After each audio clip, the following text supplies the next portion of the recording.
चतुर्नाम के भगवन् शरण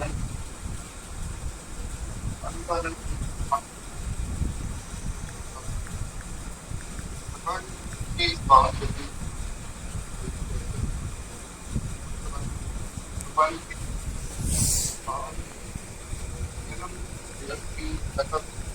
उससे पहले केवल 2 मिनट हम कीर्तन करें।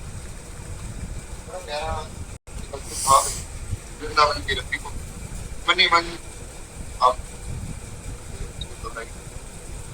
1 मिनट मुझे दीजिए, थोड़ा आवाज से।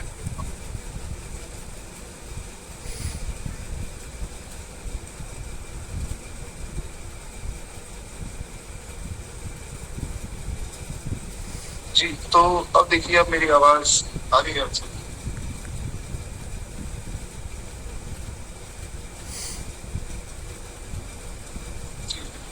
तो केवल 2 मिनट प्रेम से अपने भगवान नाम से कीर्तन करें।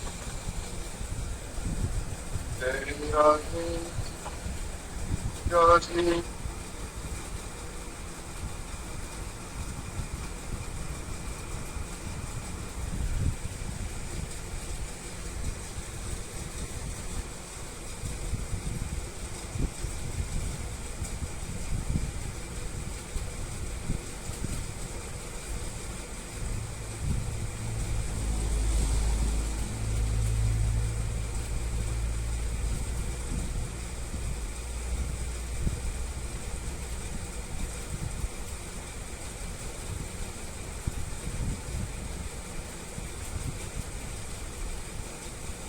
राधे राधे जय राधे जय श्री राम।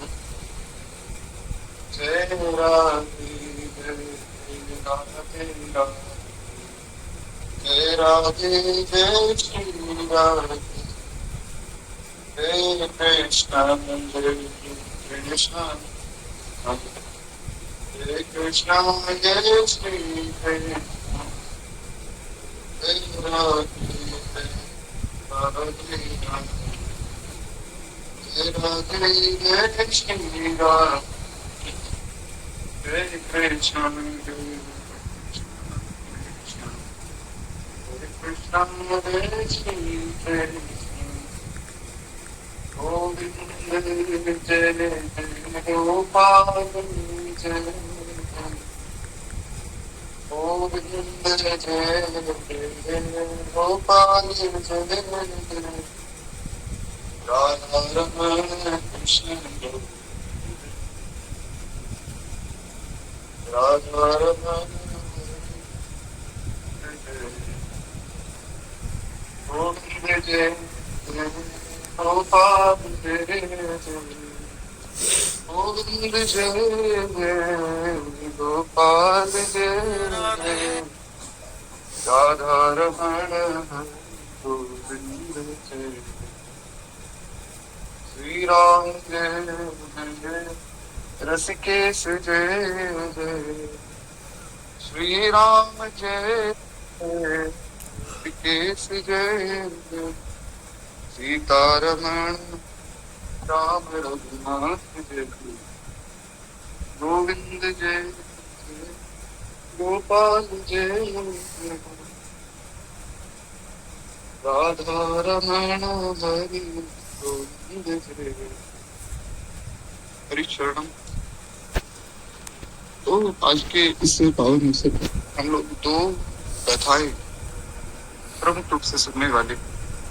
एक तो भगवान के जन्म की कथा तो हम सुनेंगे ही, उसके साथ साथ आज के लिए एक विशेष भाव इस दास के मन में आया, क्योंकि भगवान के जन्म की कथा तो हम सब लगभग जानते ही हैं, परंतु एक चीज है जो ज्यादा लोगों ने ना पढ़ी है ना सुनी है।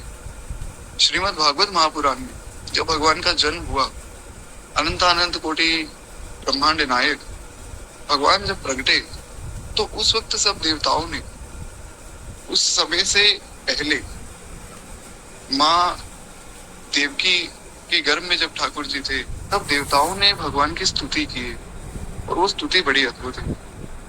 ऐसा सुखदेव गोस्वामी जी लिखते हैं कि जो स्तुति को केवल पढ़ लेता है, सुन लेता है, उसे भगवान का प्रेम प्राप्त हो जाता है। तो आज उस स्तुति को भी हम लोग सुनेंगे प्रमुख रूप से, और एक कथा प्राप्त होती है। इस प्रकार भगवान शिव मिलने आए हैं ठाकुर जी से जब ठाकुर जी का जन्म हुआ है, और कैसे लीला भगवान दिखाते हैं, जो कि हमने राम जन्म के वक्त भी सुनी थी।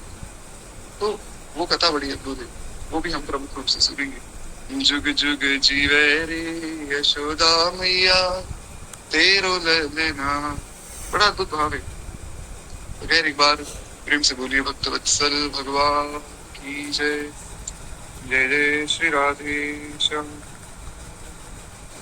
तो कुछ इस प्रकार भगवान के जन्म की कथा प्राप्त होती है। एक बार महाराज माता धरती ये पहुंची ब्रह्मा जी के पास एक गाय के रूप में। अब देखिए, थोड़ा सा ध्यान से समझिएगा, एक एक शब्द का बहुत सुंदर अर्थ है। जितना समय भगवान देंगे उसके अनुकूल हम लोग सब भावों को सुनेंगे। देखिए क्या है कि वाल्मीकि रामायण में भगवान ने एक बात कही है, वो ब्राह्मण हितार्थ है। वाल्मीकि महर्षि ने लिखा कि भगवान राजा बने राम राज्य में, सबसे ज्यादा हित किसका है? गो ब्राह्मण हितार्थ है। गाय और ब्राह्मण दो लोगों का हित है। आप कभी भी कोई शास्त्र उठाकर पढ़िए, वहां भी ये बात आती है कि ब्राह्मण का हित हो, गाय की रक्षा हो, ब्राह्मण का सम्मान करो, गाय की रक्षा करो। हमारे ठाकुर कन्हैया तो जाने गोपाल नाम से जाते, उनका तो नाम ही गोपाल है।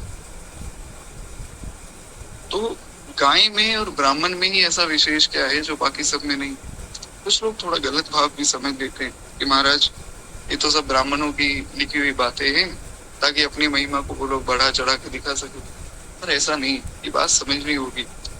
पूज्य श्री गुरुदेव भगवान समझाते हैं कि देखिए, गाय की अगर रक्षा होती है तो संपूर्ण प्रकृति की रक्षा होती है। अगर गाय की रक्षा होगी, गाय हमें दूध दे रही है, गाय के दूध से ही अन्य दही आदि सब बनते। तो अगर गाय की रक्षा होगी तो पहली बात तो हमारा सब भोजन की व्यवस्था होगी। दूसरी बात ये है, अगर गाय की रक्षा होगी, गाय में संपूर्ण देवी देवता निवास करते हैं। जो गाय की सेवा करता है उसे साक्षात नंद नंदन भगवान के दर्शन होते हैं। हमारे पूज्य दादा गुरुदेव भगवान, उन्होंने बहुत सालों तक केवल गाय की सेवा की, दिन रात गौ माता की सेवा करते थे, और ऐसा उनका प्रकाश है जिसको कहने की आवश्यकता नहीं। आज उन्हीं के प्रकाश से संपूर्ण गुरु भाई, हमारे गुरुदेव भगवान, मलुक पीठ का पूरा परिवार, अन्य जितने भी वृंदावन के सब संत उनके आश्रित थे, आज खूब उनका प्रकाश हो रहा है। पूरे वृंदावन में आज तक कभी इतनी भीड़ नहीं लगी थी। जिस दिन हमारे दादा गुरुदेव का भगवत धाम प्रयाण हुआ, उस दिन इतने संत आए कि सब देख के हैरान हो गए कि इतने संत तो एक साथ कभी हमने देखे ही नहीं। कोई कहाँ से आ रहा है, कोई कहाँ से आ रहा है, सब महाराज जी के प्रति सद्भाव रखते थे। ये प्रभाव है केवल गो सेवा का, और ये बात स्वयं दादा गुरुदेव अपने मुख से कहते थे कि हमने जो पाया है सेवा से ही पाया है। तो इसलिए गाय की रक्षा बहुत आवश्यक है। दूसरी बात है ब्राह्मण। इसको एक सरल उदाहरण से हम समझें, उसके बाद हम आगे बढ़ेंगे। अब देखिए, हमारे शरीर में बहुत से अंग है, हाथ भी है, पाँव भी है, पेट भी है। तो मान लीजिए किसी के, भगवान न करे, किसी के हाथ पर चोट लगी, हाथ पर चोट लगने से वो पूरा शरीर तो रुकेगा नहीं, वो अपना काम करता रहेगा। किसी के पाँव में चोट लग गई तो भी काम तो चलता ही रहेगा। हाँ, ये है कि वो चल ना सके, उठ ना सके, वो बात अलग है। पर अगर मान लीजिए किसी का मस्तिष्क ही खराब हो गया, किसी का दिमाग ही खराब हो जाए और वो व्यक्ति पागल हो जाए, तो फिर वो कुछ करने योग्य नहीं। तो इसीलिए ब्राह्मण की रक्षा इसलिए आवश्यक है क्योंकि ब्राह्मण है गुरु, समाज को राह दिखाने वाला। आजकल के ब्राह्मण खुद ही भटके हुए लोगों को क्या राह दिखाएंगे? पर वास्तव में जो ब्राह्मण है उसका कार्य है समाज को राह दिखाना। तो अगर ब्राह्मण समाज को राह ना दिखाए, समाज गलत रास्ते की ओर जाता है। तो इसलिए गो ब्राह्मण हितार्थ है। इसीलिए गाय और ब्राह्मण दोनों की रक्षा होनी चाहिए। वेदों में ऐसा वर्णन मिलता है कि भगवान ने जगत के कल्याण के लिए एक तत्व को प्रकट किया, उसको नाम दे दिया ब्राह्मण। फिर भगवान ने सोचा कि मनुष्यों में तो ब्राह्मण हो गए, जानवरों में, इन जीवों का भी तो कल्याण हो। तो फिर उन्होंने उसी तत्व को दो भागों में बांट दिया। एक का नाम, एक मनुष्य योनि में गया जिसका नाम हुआ ब्राह्मण, और एक जो पशु योनि में गई जिनका नाम था गो माता। हालांकि गाय कोई साधारण पशु नहीं, तो साक्षात ठाकुर जी ही। खैर एक बार प्रेम से बोलिए श्री गो माता की जय। तो इसलिए धरती का जो मूल स्वरूप है वो गाय ही है, क्योंकि गाय की रक्षा होगी तो संपूर्ण पृथ्वी की रक्षा होगी। इसलिए माता धरती ब्रह्मा जी के पास जब जाते तो वे गाय के रूप में जाती। ब्रह्मा जी ने कहा कि देवी क्या हो गया, आप बड़ी चिंतित लग रही। तो उस वक्त उन्होंने बताया कि ब्रह्मा जी मैं क्या बताऊं, मैं बहुत परेशान हूँ, इन दुष्टों का आतंक बहुत ज्यादा बढ़ता जा रहा है और इन्होंने मुझे बहुत तंग किया हुआ है, तो आप मेरी रक्षा कीजिए। अब क्या है, जो धरती उन्हें भूदेवी कहा जाता है, और भगवान की दो पत्नियां हैं, एक भूदेवी और एक श्री देवी। तो ये धरती भी भगवान की पत्नी के रूप में ही, जो नित्य भगवान का लोक है। अब आप उसे गोकुल कहें, आप उसे गोलोक कहें, वृंदावन कहें, कुछ भी कहें, ठाकुर जी का एक ही धाम है जो नित्य है। तो खैर इस प्रकार उन्होंने प्रार्थना की। तो ब्रह्मा जी ने कहा कि ठीक है, हम भगवान के पास जाते हैं और भगवान से प्रार्थना करते हैं कि प्रभु अब आपको आना है और अब आप ही कृपा करके हम सबको बचाइए। कंस का आतंक इतना ज्यादा था कि सब लोग उससे डरते थे, थर-थर कांपते थे। कंस पिछले जन्म में कालनेमी था, जिसको श्री हनुमान जी महाराज ने मार दिया था। और कालनेमी था बहुत चालाक, वो छल कपट करना जानता था, इसलिए वो अपने छल कपट के बल पर पुनः उसने जन्म लिया। और वैसा ही छल कपट अब उसमें था, बल्कि अब वो थोड़ा और भयानक हो गया था। तो इसीलिए ब्रह्मा जी जाते हैं भगवान शिव के पास और सब देवताओं को भी बुलाते। सब देवता और भगवान शिव मिलके जाते हैं भगवान के पास, भगवान से प्रार्थना करते हैं। अब देखिए, भगवान का एक नित्य धाम है, उसे हम वैकुंठ कहें या गोलोक कहें, एक ही बात है। ना ठाकुर जी में भेद है, ना उनके धाम में भेद है। तो सब लोग जब पहुंचे तो क्या होता है, वैकुंठ में जब आप पहुंचते हैं उससे पहले एक नदी आती है विरजा। जब कोई व्यक्ति भगवान के धाम जाता है ना, तो उसे एक नदी को पार करना होता है, विरजा नाम की नदी होती है। आपने जितने भी अनंत जन्मों में पाप किए, पुण्य किए, वो सब उस विरजा नदी में रह जाते हैं। हालांकि व्यक्ति धाम जाने योग्य ही तब होता है जब पाप पुण्य खत्म हो जाए, पर फिर भी कुछ अंश अगर रह जाए पाप पुण्य का, तो विरजा नदी में जैसे ही वो नहाता है और नहाकर जब पार जाने लगता है तो सब पाप पुण्य खत्म हो जाते हैं। एकदम शुद्ध स्वरूप में अपने वो भगवान के पास पुनः पहुंच जाता है। तो सब देवता जो है वो क्षीर सागर में पहुंचे भगवान के पास और प्रार्थना करने लगे। तो देवताओं को अंदर जाना ऐसा अलाउड नहीं, कोई भी व्यक्ति ऐसे भगवान के पास सीधा नहीं जा सकता है। भगवान उनको मन ही मन संकेत कर देते, ब्रह्मा जी के मन में संकेत करते कि अंदर आना है या बाहर खड़े रहना है। जैसा भगवान संकेत करते वैसा सब होता है। तो भगवान ने संकेत किया कि बताओ क्या बात है। ब्रह्मा जी ने प्रार्थना की कि प्रभु ऐसी ऐसी बात है, हम बड़े परेशान हैं, आप कृपा कीजिए। भगवान ने ब्रह्मा जी के मन में संकेत किया कि देखो, मैं अवतार लूंगा और बहुत जल्द ही मैं आने वाला हूँ, आप लोग निश्चिंत हो जाइए, अब आप लोगों की रक्षा मैं करूंगा। अब देखिए एक बात है, एक सिद्धांत है और बड़ा प्यारा सिद्धांत है, रक्षक केवल भगवान है, वाल्मीकि रामायण में वाल्मीकि महर्षि लिखते हैं कि महाराज अगर कोई रक्षक है तो वो है राम जी। क्यों? क्योंकि अन्य किसी व्यक्ति में ऐसी सामर्थ्य नहीं है कि वो हमारी रक्षा कर सके। अन्य कोई संसारी व्यक्ति तो छोड़िए, देवता भी ऐसा सामर्थ्यवान नहीं है कि वो हमारी रक्षा कर सके। जैसे ये कंस है, रावण है, इन्होंने देवताओं को परेशान कर दिया तो देवता आपस में सोचने लगे कि भाई आप इतने बड़े देवता हैं, आप अग्नि हैं, भस्म कर दीजिए उसे। अग्निदेव ने कहा कि मेरे अंदर तो सामर्थ्य नहीं। सूर्य देव को कहा कि आप तो सूर्य हैं, किसी के पास भी जाकर उसको खत्म कर सकते हैं, जला दीजिए। बोले मैं भी नहीं जला सकता हूँ। घूम फिर के सब इंद्र पे आए। इंद्रदेव को कहा कि आप तो इंद्र हैं, देवराज हैं। इंद्र बोले कि भैया सबसे पहले तो मैं ही डरता हूँ, कोई राक्षस आ जाए तो सबसे पहले डर तो मुझे लगता है, तो मैं तो तुम्हारी रक्षा नहीं कर सकता हूँ। अब ऐसा आचार्य चरण कहते कि महाराज जो खुद की रक्षा ही नहीं कर सकते और तुम्हारी रक्षा क्या करेंगे। इसका ऐसा गलत तात्पर्य नहीं लेना है कि हम देवताओं का अपमान करें, ऐसी ना तो हमारे अंदर सामर्थ्य और ना हमें करना है। यहाँ केवल एक बात जो मैं बताना चाह रहा हूँ वो ये है कि हमारे रक्षक तो केवल भगवान है। भगवान ने अर्जुन को गीता में कह दिया कि अर्जुन देखो, और ये बात केवल भगवान कह सकते हैं, अन्य किसी ने आज तक ये बात कही नहीं है। ये बात केवल भगवान ने कही कि अर्जुन तुम मेरी शरण में आ जाओ, सर्वधर्मान परित्यज्य मामेकम शरणम व्रज अहम त्वाम सर्व पापेभ्यो मोक्षयिष्यामि मा शुचः। भगवान ने कहा मैं तुम्हें अभय करता हूँ, तुम डरो मत, तुम मेरी शरण में आ जाओ। यही बात भगवान ने वाल्मीकि रामायण में कही।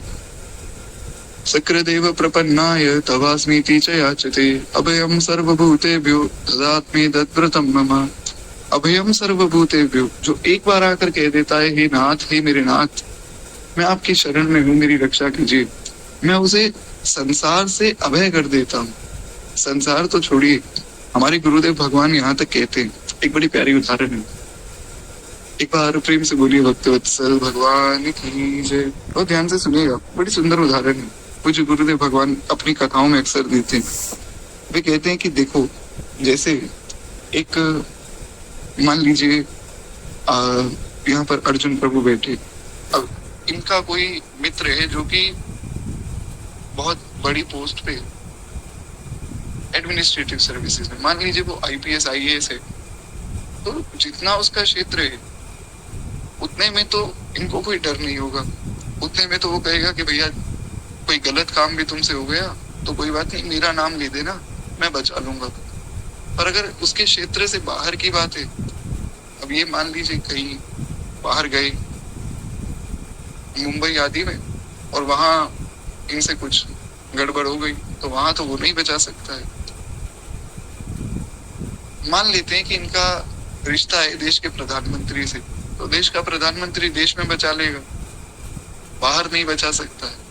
अब कोई ऐसा व्यक्ति, ऐसा है नहीं कोई, पर मान लीजिए कोई ऐसा व्यक्ति है जो पूरे संसार में जिसकी ताकत है, पावर है, अगर कहीं भी गलती हो जाए तो वो इन्हें बचा लेगा, पर देवताओं से इन्हें कोई नहीं बचा सकता है।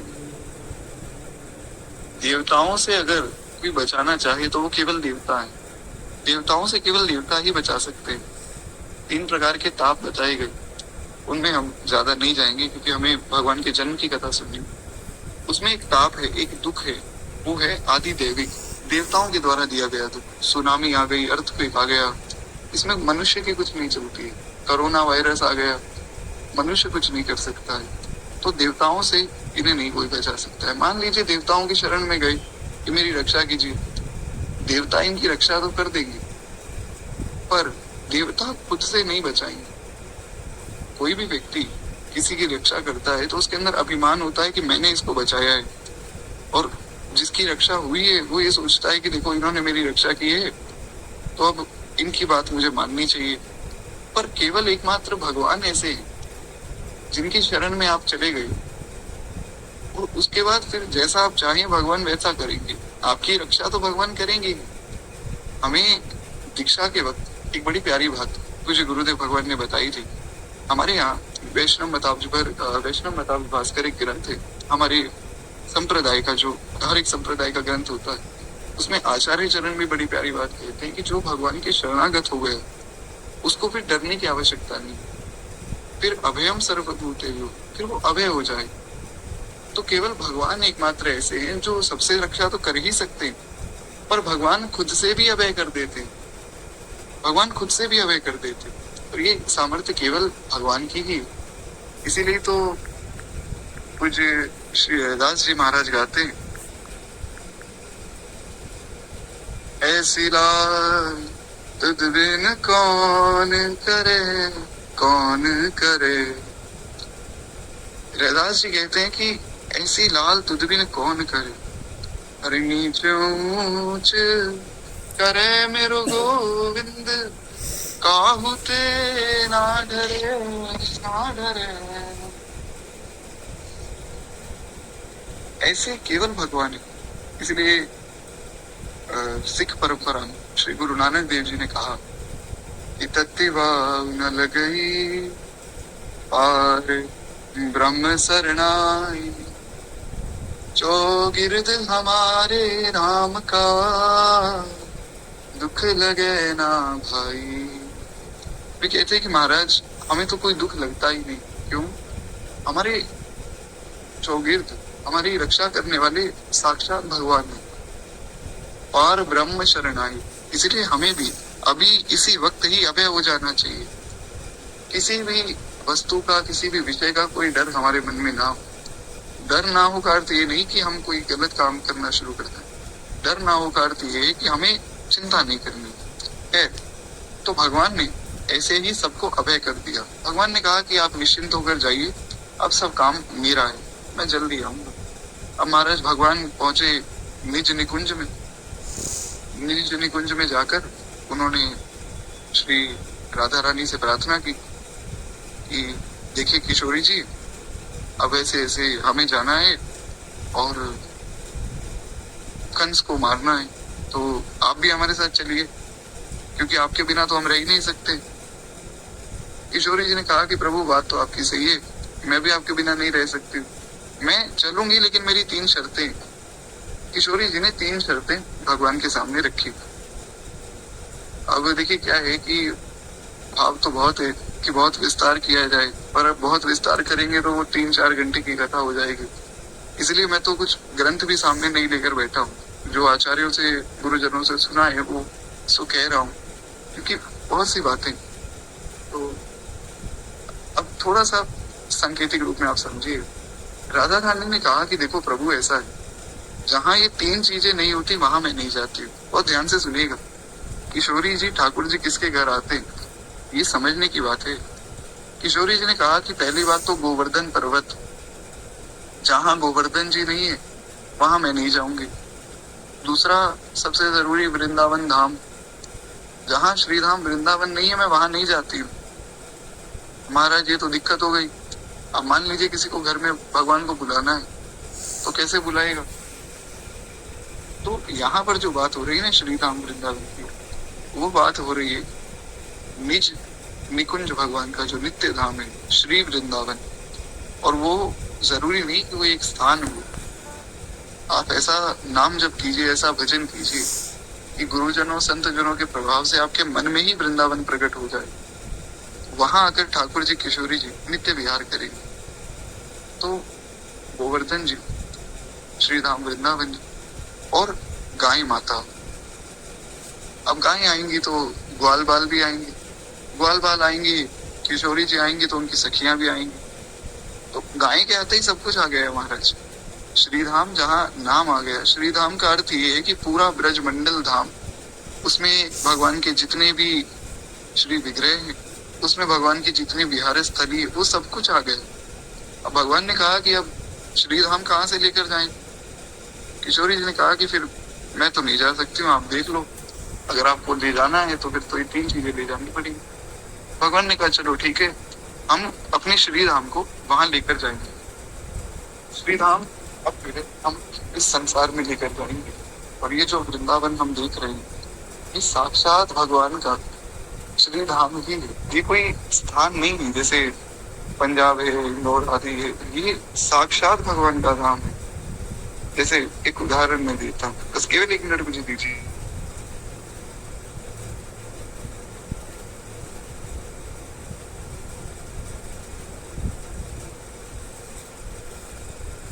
जी, तो एक बार प्रेम से बोलिए भक्तवत्सल भगवान की जय। एक संत हुए श्री राम वृंदावन के। एक बार ऐसे ही उनके मन में बड़ी लालसा रहती थी कि कहीं भगवान के श्री धाम का दर्शन हो जाए। एक है वृंदावन धाम जहाँ हम जाते दर्शन आदि करते, एक है श्री वृंदावन जो कि नित्य धाम है। तो वे ये सोचते थे कि कभी नित्य धाम के मैं दर्शन करूं। बहुत सुना है कि महाराज वहां नित्य विहार होता है, सब भक्तजन वहां भगवान को देखते हैं। ये मीराबाई, सूरदास जी, तुलसीदास जी, ये सब भक्त कहाँ गए, भगवान के नित्य धाम ही तो गए हैं। तो वहां कभी दर्शन तो हो, कैसा दिखता है। तो एक दिन भी वैसे ही भगवान का भजन करते करते महाराज जा रहे थे। अब क्या है, वे गोसाई भी थे, मंदिर में सुबह सुबह सेवा करते। सेवा करने के बाद भगवान की आरती पूजा करके फिर जो है भगवान को भोग लगाते। भोग लगाने के बाद फिर थोड़ा सत्संग करते, जैसे हम लोग यहाँ सुबह सुबह 5 बजे कथा सुनते, तो वैसे ही वो भी सत्संग करते थे। 9 बजे तक लगातार कथा करते थे। तो अब क्या हुआ कि सुबह सुबह के समय में वे अपना नित्य कर्म करके जा रहे थे महाराज। रास्ते में उन्होंने देखा कि बड़ी प्यारी लीला चल रही है। पहले के समय में ऐसा था कि वृंदावन में जगह जगहों पर लीलाएं होती थी। कहीं रास लीला हो रही है, कहीं कोई लीला हो रही है, तो वे खड़े होकर देखने लग गए। देखते देखते जो लीला करवा रहे थे उन्होंने कहा कि देखो पंडित जी, आप इतना दूर खड़े हो, पास आ जाओ। और वैसे भी आप तो दिखने में ब्राह्मण हो, बढ़िया तिलक स्वरूप ही धारण किया है, लगते हो वैष्णव हो, और ब्रजवासी तो आप हो ही।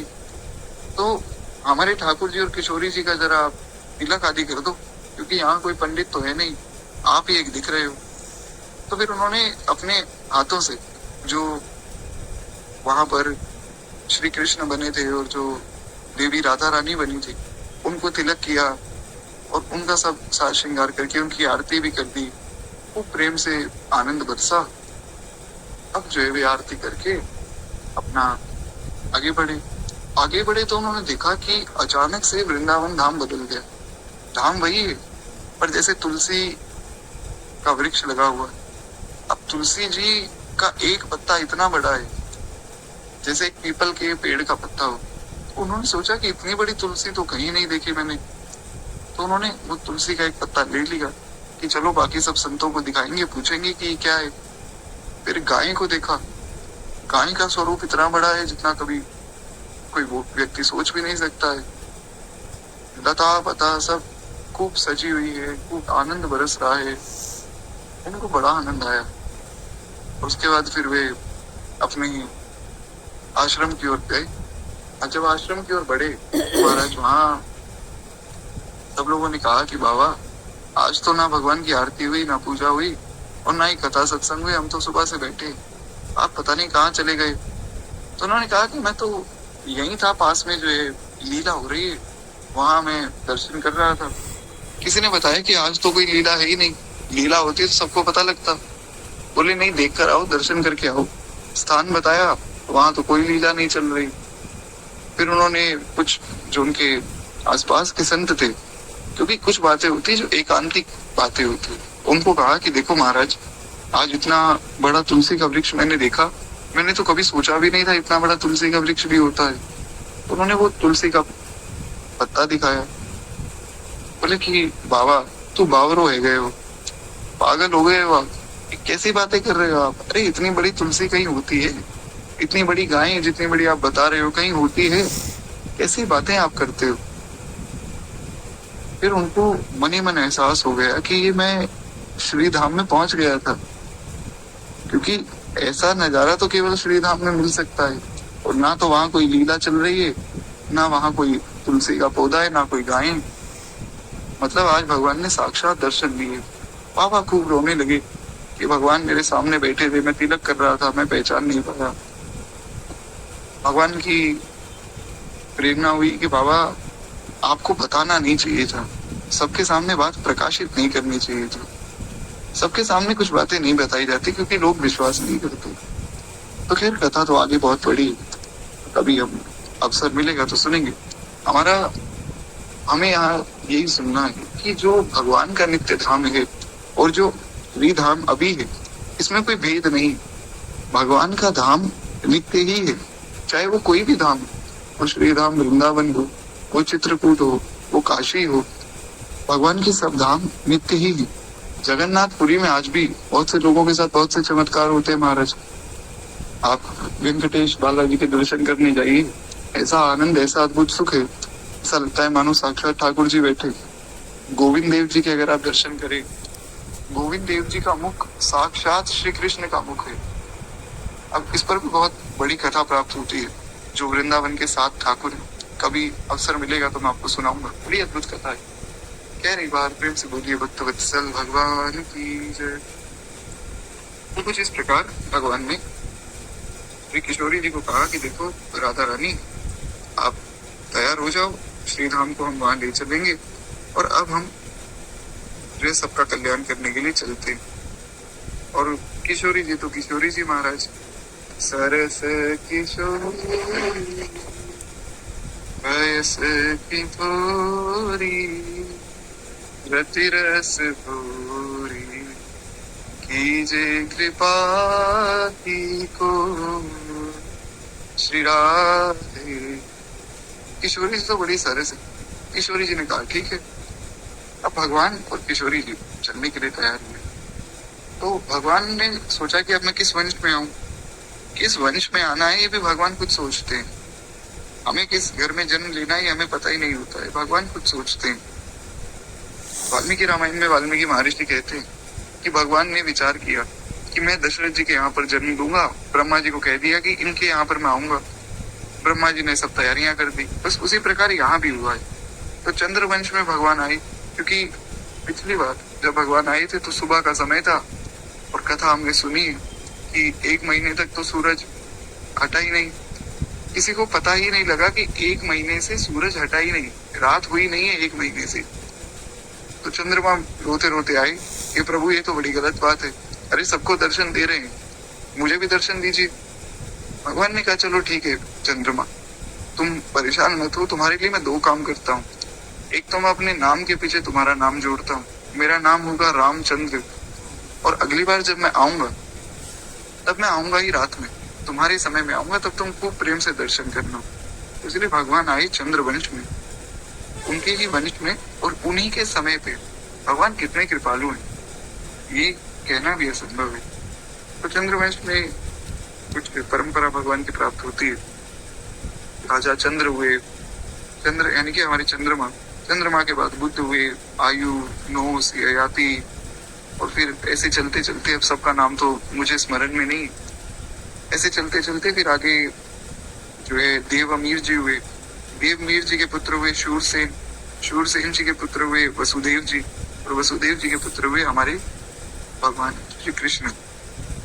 तो भगवान का जन्म हुआ भादों का महीना था और कृष्ण पक्ष अष्टमी तिथि यानी कि आज का ही समय, और रोहिणी नक्षत्र। रोहिणी नक्षत्र का भी ऐसा वर्णन है, दूसरा या शायद तीसरा, अभी मुझे ध्यान में नहीं, हाँ तीसरा चरण, रोहिणी नक्षत्र के तीसरे चरण में भगवान का जन्म, यानी कि आज के दिन भगवान का जन्म हुआ है। अब वो किस प्रकार हुआ ये तो हम सुन चुके, लेकिन संसार में किस प्रकार आए कथा आप सबको मालूम। थोड़ा सा मैं वर्णन करता हूँ। हुआ क्या कि महाराज शूरसेन जी के पुत्र श्री वसुदेव जी, इनका विवाह होना था देवकी जी से। देवकी जी कंस के चाचा जी की बेटी थी। तो कंस का इनके प्रति सहज स्नेह था। कंस बहुत प्रेम करता था क्योंकि एक ही छोटी बहन थी और इनसे बड़ा प्रेम करता था। तो कंस ने कहा कि महाराज मेरी बहन का विवाह है, कोई कमी नहीं रहनी चाहिए। खूब आयोजन वगैरह सब कराई कंस ने, ऐसा आयोजन कि सब दांतों तले उंगली दबाकर बैठ गए। महाराज ऐसी शोभा, बहुत अद्भुत शोभा है। तो महाराज कंस को बड़ा उत्साह था कि मेरी बहन का विवाह है और मैं सब तैयारियां करूंगा। पर गोस्वामी जी ने एक बात कही है, श्रीमद् रामचरितमानस में गोस्वामी जी कहते कि सुर नर मुनि सबके यह रीति, स्वार्थ लागी करहि सब प्रीति, उमा राम सम हित जग माही, गुरु पितु मात बंधु सुत नाही, भगवान शिव माँ पार्वती को कहते हैं कि हे पार्वती, सुर नर मुनि मनुष्य परिवार के जितने लोग हैं, उसके बाद देवता मुनि, सब लोग केवल और केवल स्वार्थ के लिए प्रेम करते हैं। देवताओं का ये स्वार्थ है कि ये हवन आदि करेंगे, दान पुण्य आदि करेंगे, उसका पुण्य हमें मिलेगा। जो पितृगण है उनका ये स्वार्थ है कि भैया श्राद्ध आएंगे तो ये पिंड दान आदि करेंगे तो हमें सुख मिलेगा। संसारी लोगों का अपना अपना स्वार्थ है, उसको कहने की आवश्यकता नहीं। भगवान शिव कहते हैं कि केवल एकमात्र भगवान ऐसे हैं जो निस्वार्थ प्रेम करते हैं, अन्य कोई ऐसा नहीं। केवल एकमात्र भगवान बिल्कुल निस्वार्थ होकर प्रेम करते हैं। इसलिए भगवान की करुणा सर्वोपरि, और भगवान से भी ऊपर अगर कोई है वो है श्री किशोरी जी। किशोरी जी तो मारना भी नहीं जानते। भगवान तो कई बार अपने भक्तों को थोड़ा विरह दे देते हैं, थोड़ा दुख दे देते हैं, तड़पाते, कई बार थोड़ी सजा भी मिल जाती, पर किशोरी जी तो जानती ही नहीं किसी को तंग करना। इसीलिए तो कहा सरस किशोरी, सरस किशोरी। खैर, तो महाराज कंस का प्रेम था तो सांसारिक प्रेम ही, स्वार्थ का प्रेम था। कंस ने कहा कि अब मैं जो है अपनी बहन को उनके घर तक खुद छोड़ के आऊंगा। आजकल के समय में तो कुछ अलग प्रथाएं चल गई, उन पर मैं चर्चा नहीं करूंगा। पहले क्या होता था कि जो किसी लड़की को अगर विदा किया जाता था तो उस लड़की का भाई, चाहे वो एक ही भाई हो पूरे घर में, जैसे कंस था तो उनके ताऊ जी का बेटा, पर फिर भी कंस ने कहा कि कोई बात नहीं, एक ही बहन है, मैं इनको छोड़ के आऊंगा। या तो घर में से कोई भाई या मामा जी का कोई बेटा, वो जो है बहन को छोड़ के आता था उनके घर तक। तो कंस ने कहा कि आज रथ भी मैं ही हाँकूंगा। तो जो रथ चलाने वाला था उसे कहा कि भैया तुम जाओ, आज रथ भी मैं चलाऊंगा। देवकी जी बड़ी प्रसन्न कि देखो मेरे भैया कितना प्रेम करते हैं। अब महाराज आकाशवाणी हुई, आकाशवाणी में कंस ने सुना, देवताओं ने कहा, आकाशवाणी जो है देवता करते हैं, ब्रह्मा जी करते हैं।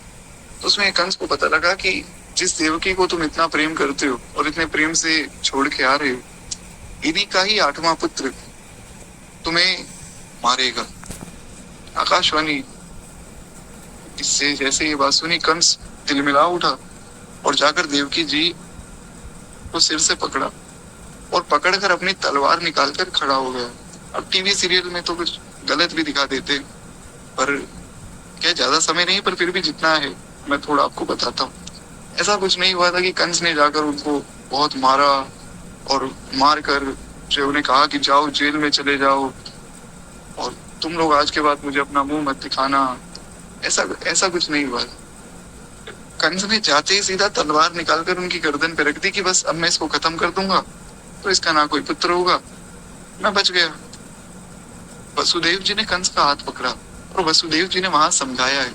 ये बात टीवी सीरियल में नहीं दिखाते हैं, ये बात श्रीमद् भागवत महापुराण में वर्णन मिलता है। वसुदेव जी ने बहुत समझाया। कभी अवसर मिलेगा तो मैं आपको वसुदेव जी की वो सीख पूरी सुनाऊंगा। ठाकुर जी कृपा करें, कभी भागवत जी पर कथा हो तो पूरी जो बातें समझाई वसुदेव जी ने वो सुनने योग्य हैं। कैसे अद्भुत वर्णन उन्होंने किया, तत्व क्या है, ब्रह्म क्या है, जीव क्या है, बहुत सुंदर वर्णन है। तो सरल शब्दों में अगर मैं कहूँ तो उन्होंने समझाया कि देखो कंस भैया ऐसा है, देवकी को मार के क्या होगा, मृत्यु को तो तुम टाल नहीं सकते। राक्षसों में यही तो गलती होती है।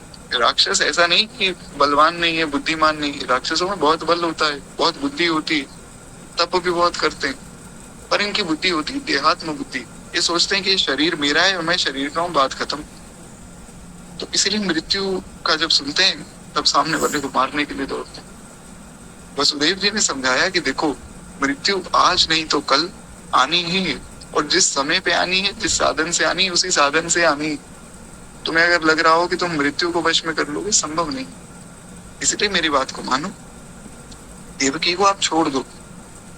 देवकी ने आपका क्या बिगाड़ा है? अरे ये तो बेचारी इतनी खुशी खुशी जा रही है अपने ससुराल, क्यों ऐसा कर रहे हो? बहुत समझाने के बाद कंस ने उनकी बात फिर भी ना मानी। कंस ने कहा नहीं, तुम ज्यादा बोलोगे तो तुम्हें भी मैं आज मार दूंगा। तो वसुदेव जी ने कहा कि चलो मैं तुम्हें एक वचन देता हूँ कि जो भी हमारी संतानें होंगी पैदा होते ही मैं उन्हें तुम्हारे पास ले आऊंगा। वसुदेव जी ने सोचा कि भैया संतान जो होगी उससे तो इतना ज्यादा मोह नहीं होगा, पर बेचारी देवकी ही चली गई तो ये तो बात ठीक नहीं। वसुदेव जी ने कहा कि जो जो हमारी संतान होगी मैं तुम्हारे पास ले आया करूंगा, फिर जो तुम्हें करना है सो करना। कंस ने कहा कि चलो ये बात ठीक है। तो कंस ने कहा कि जाओ आप अपने घर जाओ, ऐसा नहीं कि जाते सीधा जेल में डाल दिया। जेल में तो महाराज नारद जी ने डलवाया है। नारद जी भगवान की हर एक लीला में नारद जी की बहुत अहम भूमिका है।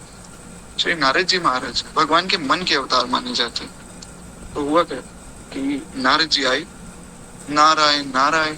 अब नारद जी भगवान के भक्त हैं, वैष्णव है, इसीलिए नारद जी का हर जगह सम्मान है।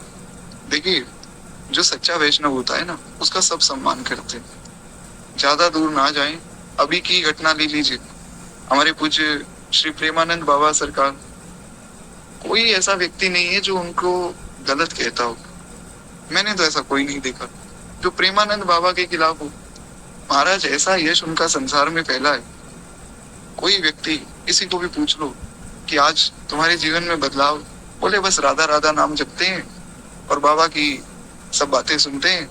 सब महाराज जी का सत्संग सुन के ऐसा प्रभाव है, ऐसा जीवन बदला महाराज जी ने कि अब पीछे मुड़कर हम देख ही नहीं रहे। इतना सुख मिलता है कि कोई संत ऐसा वायरल हो रहे हैं, इतना आनंद आता है देख के कि चलो लोग संतों के बताए मार्ग पे चल रहे हैं। हमारे यहाँ तो अब तो दास गुरु कृपा से ब्रजवासी है। तो हमारे यहाँ ब्रज धाम में तो एक बड़ी प्यारी बात है, श्री हरे राम व्यास जी ने कही, आदि मध्य अरु अंत में सब रसिकन की रीति, संत सबे गुरुदेव हैं व्यास ही ये परती। संत तो सभी गुरुदेव हैं, हमारे लिए तो पूज्य प्रेमानंद बाबा जी भी हमारे गुरुदेव समान। तो ऐसे अद्भुत महात्मा, उनका सब सम्मान करते हैं। जो उनको नहीं भी मानते हैं ना उनको गलत वो भी नहीं कहते। जब मैं दीक्षा के लिए जा रहा था तो कुछ दूर के रिश्तेदारों को पता लगा कि भैया ऐसा वैसा दीक्षा का है सब, और एक दो दिन बाद दीक्षा है। ऐसा भी नहीं कि अभी बहुत समय, बहुत सब पीछे पड़े कि अरे बाबाओं के चक्कर में पड़ गया, ये तो सब घर बार छोड़ के भागे हुआ, ऐसा वैसा सब उन्होंने बहुत सी बातें कही। मैंने उन्हें बहुत समझाने का प्रयास किया कि देखो हमारे गुरुदेव ऐसा थोड़ी कह रहे घर छोड़ के भागो, और घर छोड़ के भागना इतना सरल होता तो सभी महात्मा बन जाते। कोई मजाक थोड़ी। हाँ ये कि बस अनंत जन्मों से भटक रहे हैं, अब गुरुदेव की कृपा हुई है तो दीक्षा गुरुदेव भगवान दे रहे हैं। वो लोग नहीं माने। फिर मैंने कहा कि प्रेमानंद जी को तो आपने देखा होगा। बोले हाँ उनको देखा है। मैंने कहा बताओ उन्होंने कुछ गलत कहा हो तो। बोले गलत तो नहीं कहा। तो उनकी बात रखकर, सबको तो नहीं पर एक दो रिश्तेदार थे जो मान गए बात। अब मेरा उद्देश्य केवल ये था कि ये लोग संतों का अपमान ना करें, बाकी मुझे तो किसी से कोई ऐसा लेना देना ज्यादा है नहीं। तो प्रेमानंद जी महाराज का ऐसा ही यश है नारद जी का। नारद जी जिसके पास भी जाते हैं सब लोग उनका सम्मान करते हैं, वो चाहे देवता हो, चाहे गंधर्व हो, किन्नर हो, मनुष्य हो, नाग हो या राक्षस हो। तो कंस ने स्वागत किया, गुरुदेव भगवान आए हैं। कंस ने खूब स्वागत किया, गुरु पूजन किया, कहा गुरुदेव आपका आगमन हुआ, बताइए क्या आदेश है। बोले कंस मैं ये फूल लाया हूँ और इसमें 8 पत्तियां हैं। अब मुझे ये समझ नहीं आ रहा है कि पहली पत्ती कौन सी है। अरे नारद जी ने तो आग लगा दी। कंस सोचने लगा कि बात तो सही है, अरे देवकी के 8 पुत्रों में से एक पुत्र मुझे मारेगा, वो पहला पुत्र कौन सा होगा। क्या पता वो 8वां पुत्र पहला हो जाए और पहला 8वां हो जाए। पहले ने जन्म दिया और मुझे मार दिया, क्या पता बीच में से कोई पहला गिन ले भगवान। अरे ठाकुर बड़े चलिया हैं, कुछ भी कर सकते हैं। नारद जी तो कहकर चले गए। अब ऐसा नारद जी ने कुछ गलत नहीं किया है, तो भगवान की लीला है, तो नारद जी वो कर रहे हैं जो भगवान ने कहा है। तो कंस ने सोचा ये तो बात बहुत बिगड़ गई। तो कंस ने क्या किया, देवकी जी और वसुदेव जी को घर से उठवाकर कारागार में डाल दिया। जो भी तुम्हारी संतान होगी मेरी नजर में रहेगी और मैं उसे पैदा होते ही खत्म कर दूंगा। पैदा होते ही, क्योंकि पहले तो बात ये हुई थी कि भाई 8वीं संतान जो होगी वो मैं तुम्हें लाकर दे दूंगा, बाकी 7 संतानों से मुझे क्या करना, आप अपना रहो घर में। कंस तब तक बहुत प्रेम से बात कर रहा था क्योंकि वसुदेव जी ने समझा दिया था। पर जब ये बात सुनी तो फिर कंस घबरा गया। उसने कहा अब मैं 8 के 8 को ही मारूंगा। पहले 6 पुत्रों को जो है कंस ने मारा। उसके बाद देवी भगवती प्रकट हुई। भगवती ने कहा कि देख, जिसको तू मारना चाहता है वो तो पहले ही जन्म ले चुका है, अब तुझे कोई नहीं बचा सकता है। तू मृत्यु को जीतने चला था तो मूर्ख है, तू बचेगा नहीं। फिर महाराज श्री दाऊ भैया का जन्म हुआ। दाऊ भैया को भगवान ने पहले ही रोहिणी जी के गर्भ में पहुंचा दिया योग माया से। और जब भगवान का जन्म हुआ तो भगवान 2 रूप में आए। एक रूप में तो भगवान सदा वृंदावन में वास करते हैं, और एक रूप था जो लीला के लिए था। उससे भगवान मथुरा गए, और मथुरा से फिर भगवान द्वारिका गए। द्वारिका में सब गोपियों को, ग्वालों को, सबको छोड़ के वहां बस गए। फिर पूरा यदुवंश बढ़ाया। वो बहुत कथा आगे प्राप्त होती। तो 8वें पुत्र के रूप में साक्षात भगवान का जन्म हुआ। और महाराज कैसा अद्भुत भगवान का जन्म है। संतों ने गाया है, मन ही मन थोड़ा मेरे पीछे दोहराइए। बड़ा अद्भुत भाव है। संत कैसे कि कौन प्रकटा है, आज कौन प्रकट हुआ है? कोई मनुष्य, कोई देवता, कोई गंधर्व, कोई किन्नर, कोई बालक, ऐसा कोई प्रकटा नहीं। जैसा कि वशिष्ठ जी ने कहा था, सो सुख धाम राम सुनामू। दशरथ जी को वशिष्ठ जी यही कहते हैं कि जो आनंद सिंधु सुख राशि, सी करते त्रैलोक सुपासी, सो सुख धाम राम अस नाम। वशिष्ठ जी ने कहा कि तुम्हारे घर में आनंद का प्राकट्य हुआ है। भगवान आनंद है, इसीलिए संतों ने गाया, हे नंद के आनंद भयो, जय हो नंद लाल की। हे आनंद उमंग भयो, जय हो नंद लाल की। जय हो नंद लाल की, जय यशोदा लाल की। हे नंद के आनंद भयो, जय कन्हैया लाल की। ब्रज में आनंद भयो, जय कन्हैया लाल की। हाथी घोड़ा पाल की, जय यशोदा लाल की। ओ ब्रज में आनंद भयो, जय यशोदा लाल की। हे नंद घर आनंद भयो, जय कन्हैया लाल की। अब भगवान का जन्म तो हुआ है कारागार में, पर आनंद सब मना रहे। सब लोग अपने अपने स्थानों में आनंद मना रहे। अब देखिए, सब स्थानों का नाम तो मैं दूंगा ही, आप जहाँ बैठे हैं अपने स्थान का नाम भी ले लीजिएगा, क्योंकि हमारे यहाँ भी तो ठाकुर जी प्रगटे हैं। तो सब लोग अपने अपने भाव में गा रहे। गोकुल में आनंद भयो, जय कन्हैया लाल की। हो गोकुल में आनंद भयो, जय यशोदा लाल की। जय हो नंद लाल की, जय कन्हैया लाल की। ब्रज में आनंद भयो, जय कन्हैया लाल की। हाथी घोड़ा पाल की, जय कन्हैया लाल की। बड़ा प्यारा भाव है, एक बार प्रेम से बोलिए, भक्तवत्सल भगवान की जय, बाल कृष्ण लाल की जय। महाराज भगवान का प्रागट्य हुआ, पूरा ब्रह्मांड आनंद से भर गया। ऐसा सुंदर रूप जिसका वर्णन ही नहीं किया जा सकता। ऐसा अद्भुत भगवान का रूप है। भगवान प्रगटे हैं, कैसे प्रगटे हैं थोड़ा सा मैं बताता हूँ। शास्त्रों में जो वर्णन मिलता है, महाराज भगवान प्रगटे, भगवान के मुख में उनका पांव का अंगूठा है। बड़ी प्यारी एक स्तुति है, बालम मुकुंदम। कभी अवसर मिलेगा तो मैं आपको सुनाऊंगा, अभी तो समय नहीं। उसमें आचार्य चरण ने बड़ी प्यारी स्तुति की भगवान की, बालम मुकुंदम। भगवान किस प्रकार बैठे, कैसा भगवान का नक्शिक श्रृंगार है। भगवान ऐसे प्रगटे नहीं जैसे हर पालक प्रकटता है। भगवान प्रकट हुए महाराज मोर मुकुट आदि सब धारण करके, पाँव में पायल, कमर में कमर बंद, बढ़िया सुंदर श्रृंगार भगवान का हुआ है। साक्षात भगवान प्रकटे। पहले चतुर्भुज रूप में प्रकटे, और फिर जो माता देवकी वसुदेव जी ने प्रार्थना की तो भगवान बालक बन गए। ऐसा सुंदर बालक जिसको देख के वे सब कुछ भूल गए। वे भूल गए कि कंस नाम का मेरा कोई भाई है, उसने ऐसा कष्ट दिया, मेरे 7 संतानों को मार दिया। कुछ नहीं, केवल और केवल ठाकुर जी दिख रहे हैं महाराज। अरे छाप तिलक सब छीनी रे मुझसे, नैना मिलाई के। छाप तिलक सब छीनी रे मुझसे, नैना मिलाई के। भगवान को जब कोई एक बार देखता है तो सब भूल जाता है महाराज। ऐसा प्रकट हुआ है। देवता भगवान की स्तुति करने लग गए, सब गंधर्व गा रहे हैं, सब नाग अपने लोक में आनंद मना रहे, सब लोग आनंद मना रहे। और जैसा गोस्वामी जी ने वर्णन किया था भगवान के राम जन्म के वक्त कि योग लगन ग्रह बार तिथि सकल भय अनुकूल। योग लग्न ग्रह बार तिथि सब अनुकूल हो गए।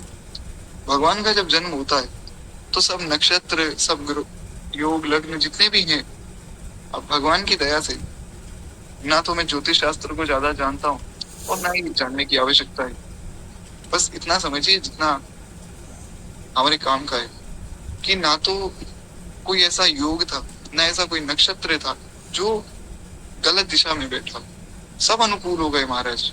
ठाकुर जी का प्रगट्य हुआ, चारों ओर आनंद हो गए। ऐसा अद्भुत समय जिसका वर्णन नहीं किया जा सकता। सब अपने अपने स्थानों में आनंद मना रहे। आज रात को हमारे यहाँ भी सब भारतवर्ष में जितने भी वैष्णव जन हैं, बाहर जितने वैष्णव जन हैं, सब आनंद मनाएंगे ठाकुर जी के प्राकट्य का। तो महाराज इस प्रकार भगवान का बड़ा अद्भुत प्राकट्य हुआ है और देवताओं ने भगवान की स्तुति की। अब थोड़ा सा हम उस स्तुति को सुने। अब ये स्तुति है जब भगवान गर्भस्थ अवस्था में थे उसकी। उसके बाद फिर हम हमारी प्रमुख कथा जो भोले बाबा और भगवान का मिलन है, भक्त और भगवान का मिलन, उसे हम सुनेंगे। एक भक्त को भगवान में मिलने से क्या क्या बाधाएं आती है, माया किस प्रकार रूठती है, ये सब बातें हम सुनेंगे। केवल 2 मिनट प्रेम से हम लोग भगवान की स्तुति सुने। एक बार प्रेम से बोलिए भक्तवत्सल भगवान की जय। जो स्तुति है मैं उसका हिंदी में सरलार्थ ही आपको बता देता हूँ, क्योंकि क्या है कि वो संस्कृत में पढ़ेंगे तो बहुत समय लगेगा और वो समझ में भी नहीं आएगी। देवता कहते हैं, हे स्वामी, हे नाथ, हे प्रभु, आप शाश्वत हैं, आप सब कारणों के कारण हैं, हमारी रक्षा कीजिए। हे प्रभु, हम बहुत संकट में, अब आपको आना है और आप ही हमारी रक्षा कर सकते हैं। तो महाराज देवताओं ने बड़ी अद्भुत स्तुति की भगवान की। कहते हैं कि प्रभु, उपनिषदों में कथन है कि आप अपने भक्तों का हित करने के लिए आते हैं। वो ब्राह्मण हितार्था है, वैष्णवों का, ब्राह्मणों का, गाय का हित करने के लिए आप प्रकट होते हैं। तो प्रभु हमारी इस पीड़ा को भी कर लीजिए, क्योंकि आपके सिवा हमारा संसार में कोई है नहीं जो हमारी इस पीड़ा को हर सके। इसलिए ये शाश्वत सत्य, ये परमात्मा, आप आइए। भागवत जी में 3 मंगलाचरण प्राप्त होते हैं। पहला तो व्यास देव जी ने, क्योंकि भागवत जी उन्होंने लिखी है, भगवान वेद व्यास ने, तो उन्होंने किया। दूसरा मंगलाचरण किया है शुकदेव गोस्वामी ने। तीसरा किया है सूत गोस्वामी ने। तो उसमें भी एक ही बात कह रहे हैं, वे ये नहीं कह रहे हैं कि कृष्ण प्रगटे या राम प्रगटे। कोई भागवत जी में उन्होंने कहा सत्य। मंगलाचरण आप पढ़िए कभी भागवत जी का उठाकर, वे कहते हैं कौन प्रगटा है? सत्य प्रगटा है, आनंद प्रगटा है। वो सत्य और आनंद सबका अलग अलग हो सकता है। कोई उन्हें कृष्ण रूप में देखता है, कोई राम रूप में देखता है, कोई जगन्नाथ रूप में देखता है, कोई विठल रूप में देखता है। तो साक्षात सत्य प्रकट हुआ है महाराज। कहते हैं स्वामी, आप शाश्वत स्वरूप को दिखाने वाले, और आपके शाश्वत स्वरूप को समझ पाना किसी के लिए संभव नहीं। सामान्य जन आपसे वास्तव स्वरूप को समझने में भी असक्षम रहते हैं। इसलिए हे प्रभु, आप अपना आदि शाश्वत रूप प्रकट करने के लिए स्वयं अवतार ले रहे हैं। आप अपनी लीलाएं इसीलिए दिखा रहे हैं ताकि हम आपकी यश को गा सके, आपकी महिमा को समझ सके। लोग किसी तरह आपके विभिन्न अवतारों को तो समझ सकते हैं, किंतु 2 भुजा वाले जो कृष्ण रूप है उसको समझना महाराज थोड़ा कठिन है। क्यों? क्योंकि ठाकुर बड़े टेढ़े हैं, कब क्या कर दें। जैसे एक बड़ा प्यारा प्रसंग है, आपने सुना होगा। भगवान एक दिन माखन खा रहे थे और माखन खाते पकड़े गए। अच्छा, भगवान मटकी क्यों फोड़ते हैं, इसके पीछे भी एक बड़ा प्यारा भाव है। चलिए सुना ही देता हूँ, 2-4 मिनट की बात हो रही। हुआ क्या कि भगवान को जो प्रिय होता है ना, फिर भगवान और किसी से प्रेम करने नहीं देते। भगवान का ये स्वभाव है। भागवत जी में भी भगवान कहते हैं कि जो मेरा भक्त हो जाता है, मैं संसार उससे छीन लेता हूँ। क्यों? क्योंकि मेरा प्रेमी किसी और से जाके प्रेम करे, ये मुझे अच्छा नहीं लगता है, इसलिए मैं संसार छीन लेता हूँ। तो हुआ क्या कि महाराज, जितने भी वृंदावन के सब कुमार थे ना, भगवान से प्रार्थना करने लगे कि हे कन्हैया, आप सबके घर की मटकी से माखन खाते हो, लेकिन वो मटकियां तो बहुत पुरानी पुरानी, किसी की 100 साल पुरानी, किसी की 150 साल पुरानी, उनमें बढ़िया माखन सब बनाती हैं गोपियां, आप खाते हो। अब महाराज, हम कहाँ माखन बनाएंगे, हम तो कुमार हैं, हमारे पास इतनी व्यवस्था भी नहीं। हमारा भी मन करता है आपको माखन खिलाने का, तो ऐसा भाव है कि हमारी मटकी में आप माखन खाओ। हमारी मटकी में खाया तो ऐसा हम समझेंगे कि हमारी सेवा आपने ले ली। पर ये गोपियां तो अपने मटके छोड़ने के लिए तैयारी नहीं। इनके तो 100-100 साल पुरानी जो मटके हैं, उन्हीं में माखन मिलोती है, और जो भी सब प्रोसेस होती है तो उन्हीं में माखन रखते हैं। अच्छा, मक्खन की भी बड़ी विशेषता है महाराज। आज के दिन क्या है, आज ऋतु परिवर्तन हो जाएगा। ऋतु परिवर्तन होने से बहुत सी बीमारियां लगने वाली है, इसीलिए पहले ही वात पित्त कफ आदि के लिए जो सबसे सरल जो उपाय है वो है मिश्री और मक्खन।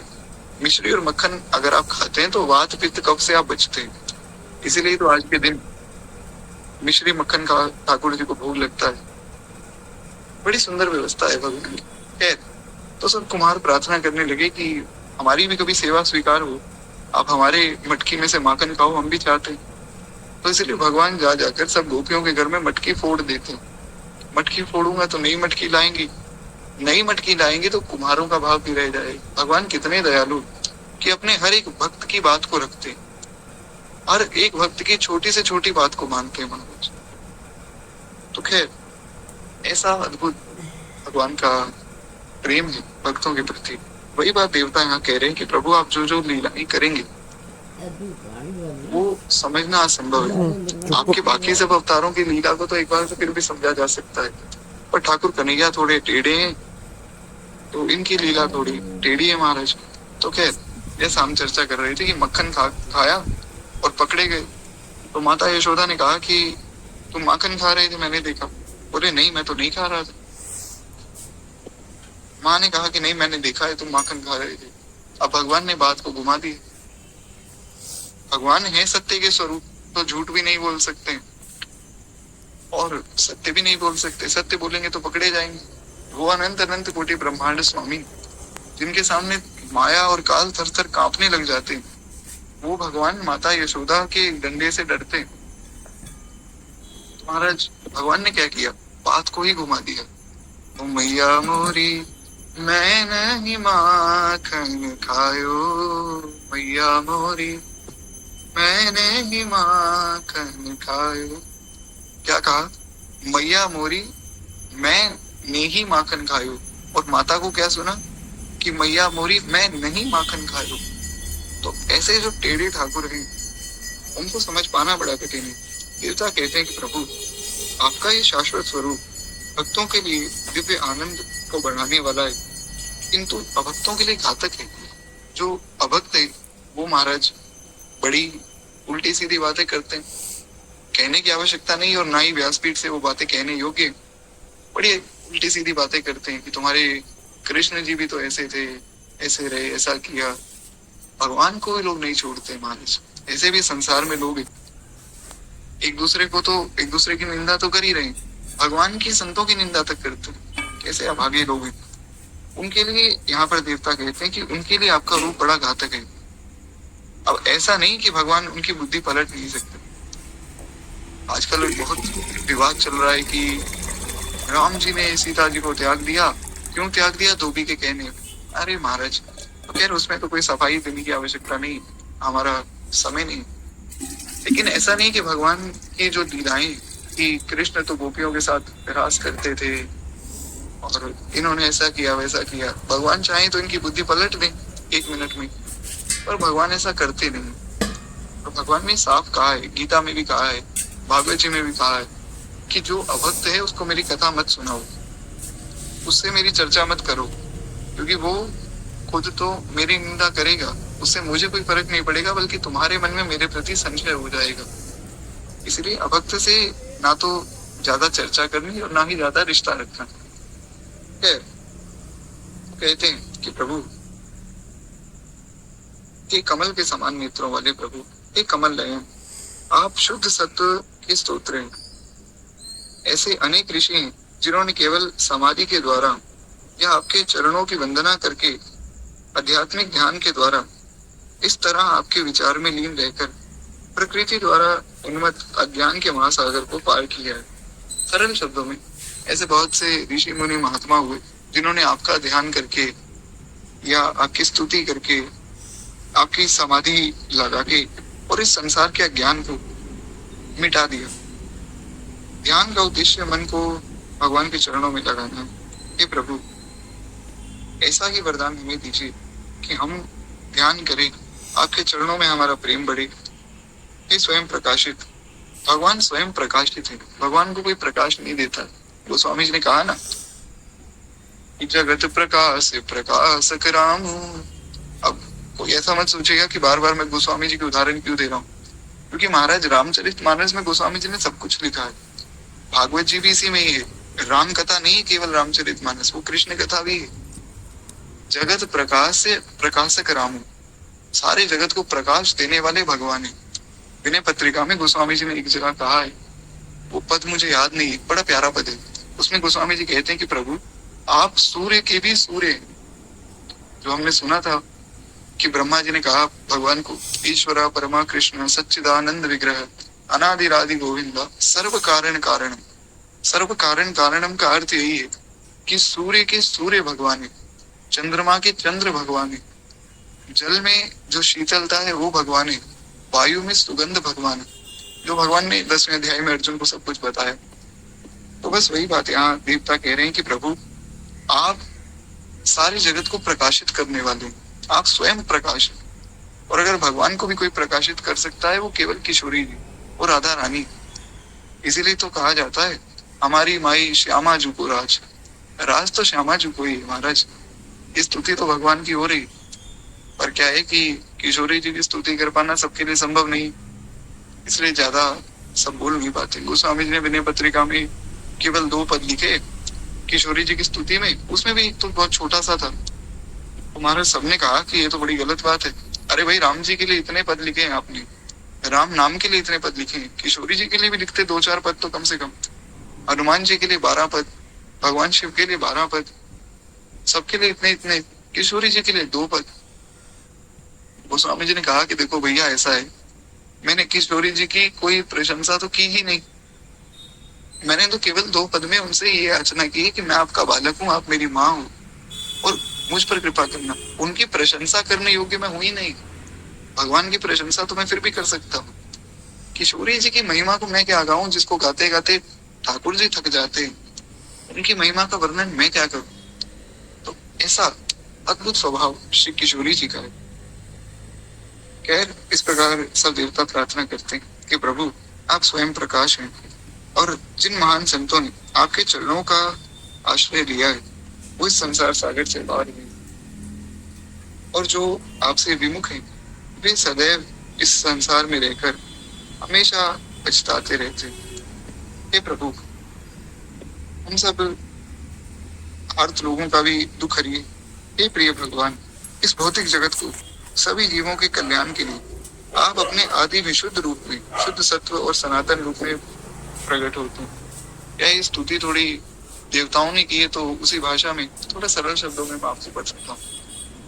देवता ये कहना चाहते हैं कि प्रभु, आप इस संसार में जब प्रकट होते हैं तो संसारी रूप में प्रकट नहीं होते कि जैसा हम सब मनुष्य हैं वैसे भगवान मनुष्य बन गए।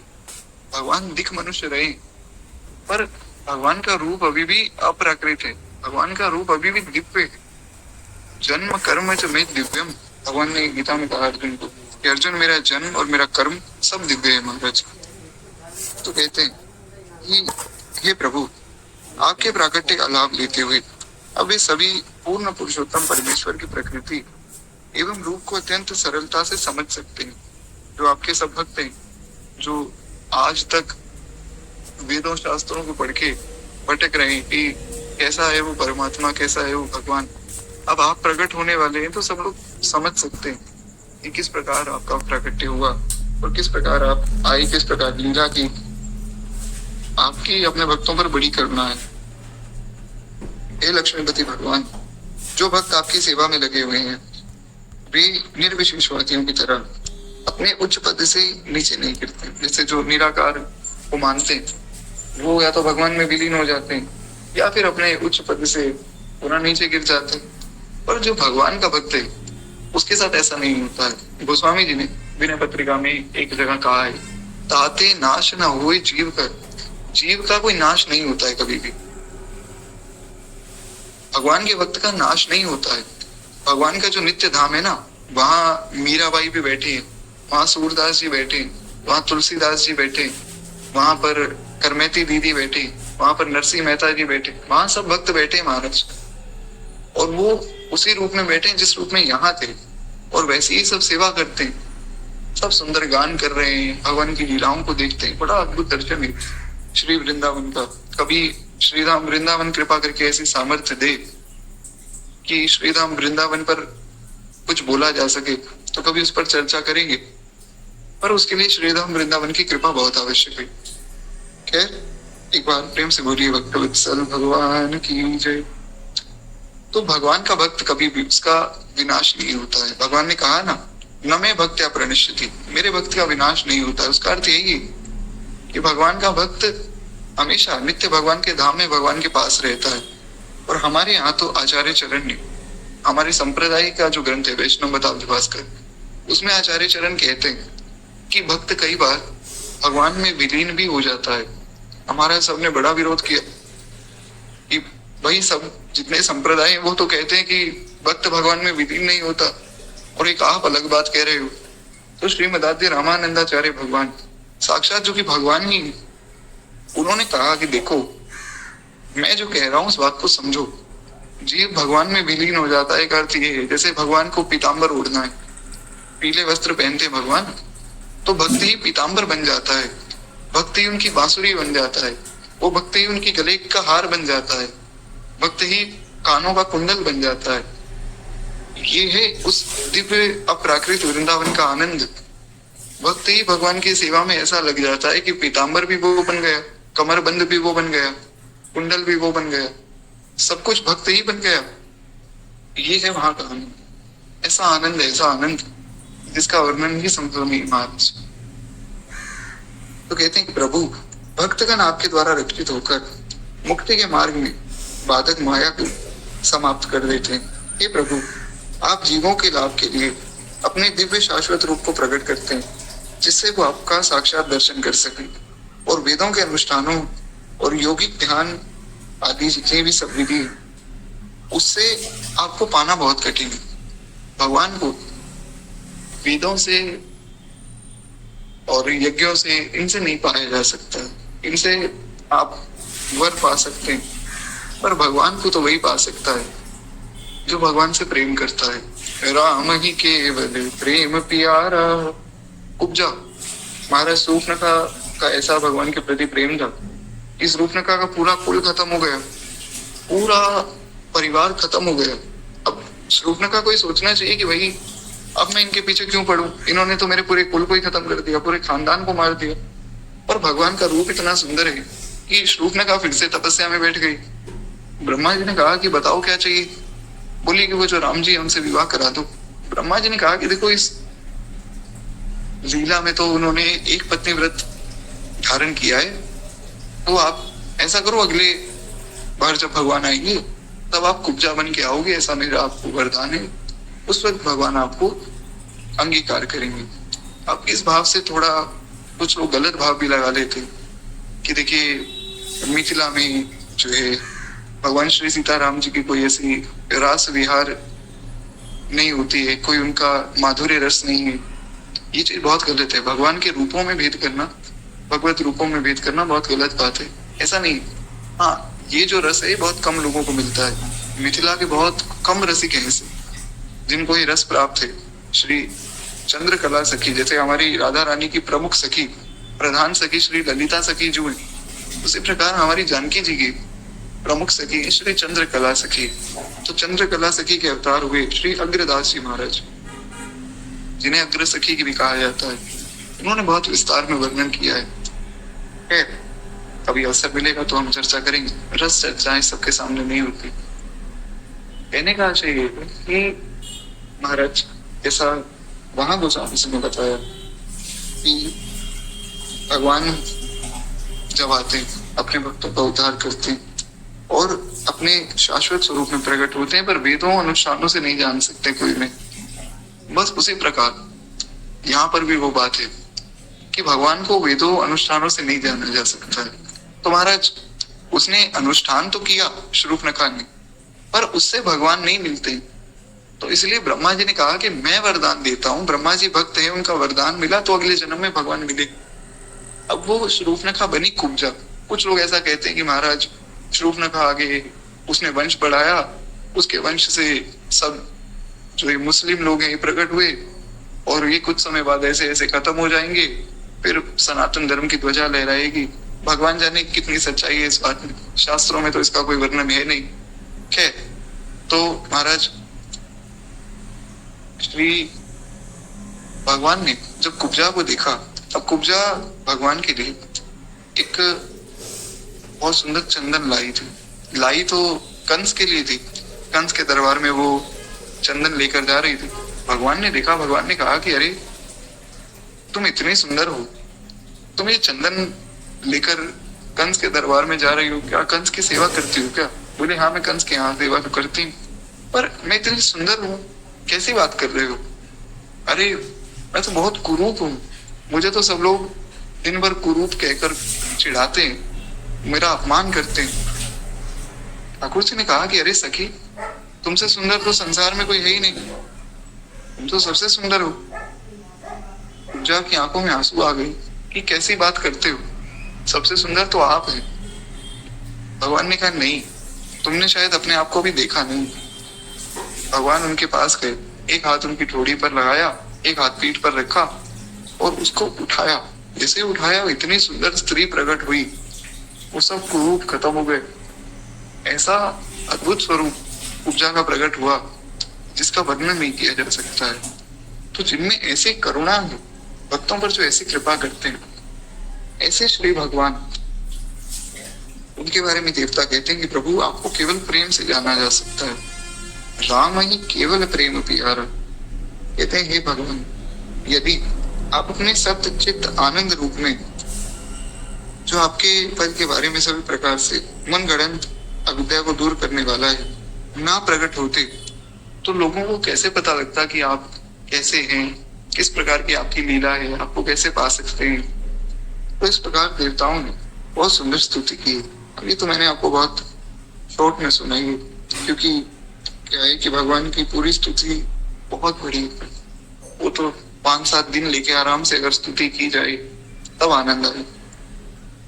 तो खैर, इस प्रकार देवताओं ने बहुत सुंदर स्तुति करके कहा कि प्रभु अब आप जो है हमारी पीड़ा को भी हरिए, विनती सुनिए नाथ हमारी।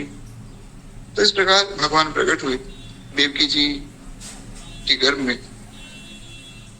बहुत सुंदर एक बालक प्रकट हुआ जिनका नाम कृष्ण हुआ। देवकी जी को हर्ष या विषाद की कोई अनुभूति नहीं थी, पर जब भगवान प्रकट हुए तो महाराज बड़ा हर्ष हुआ।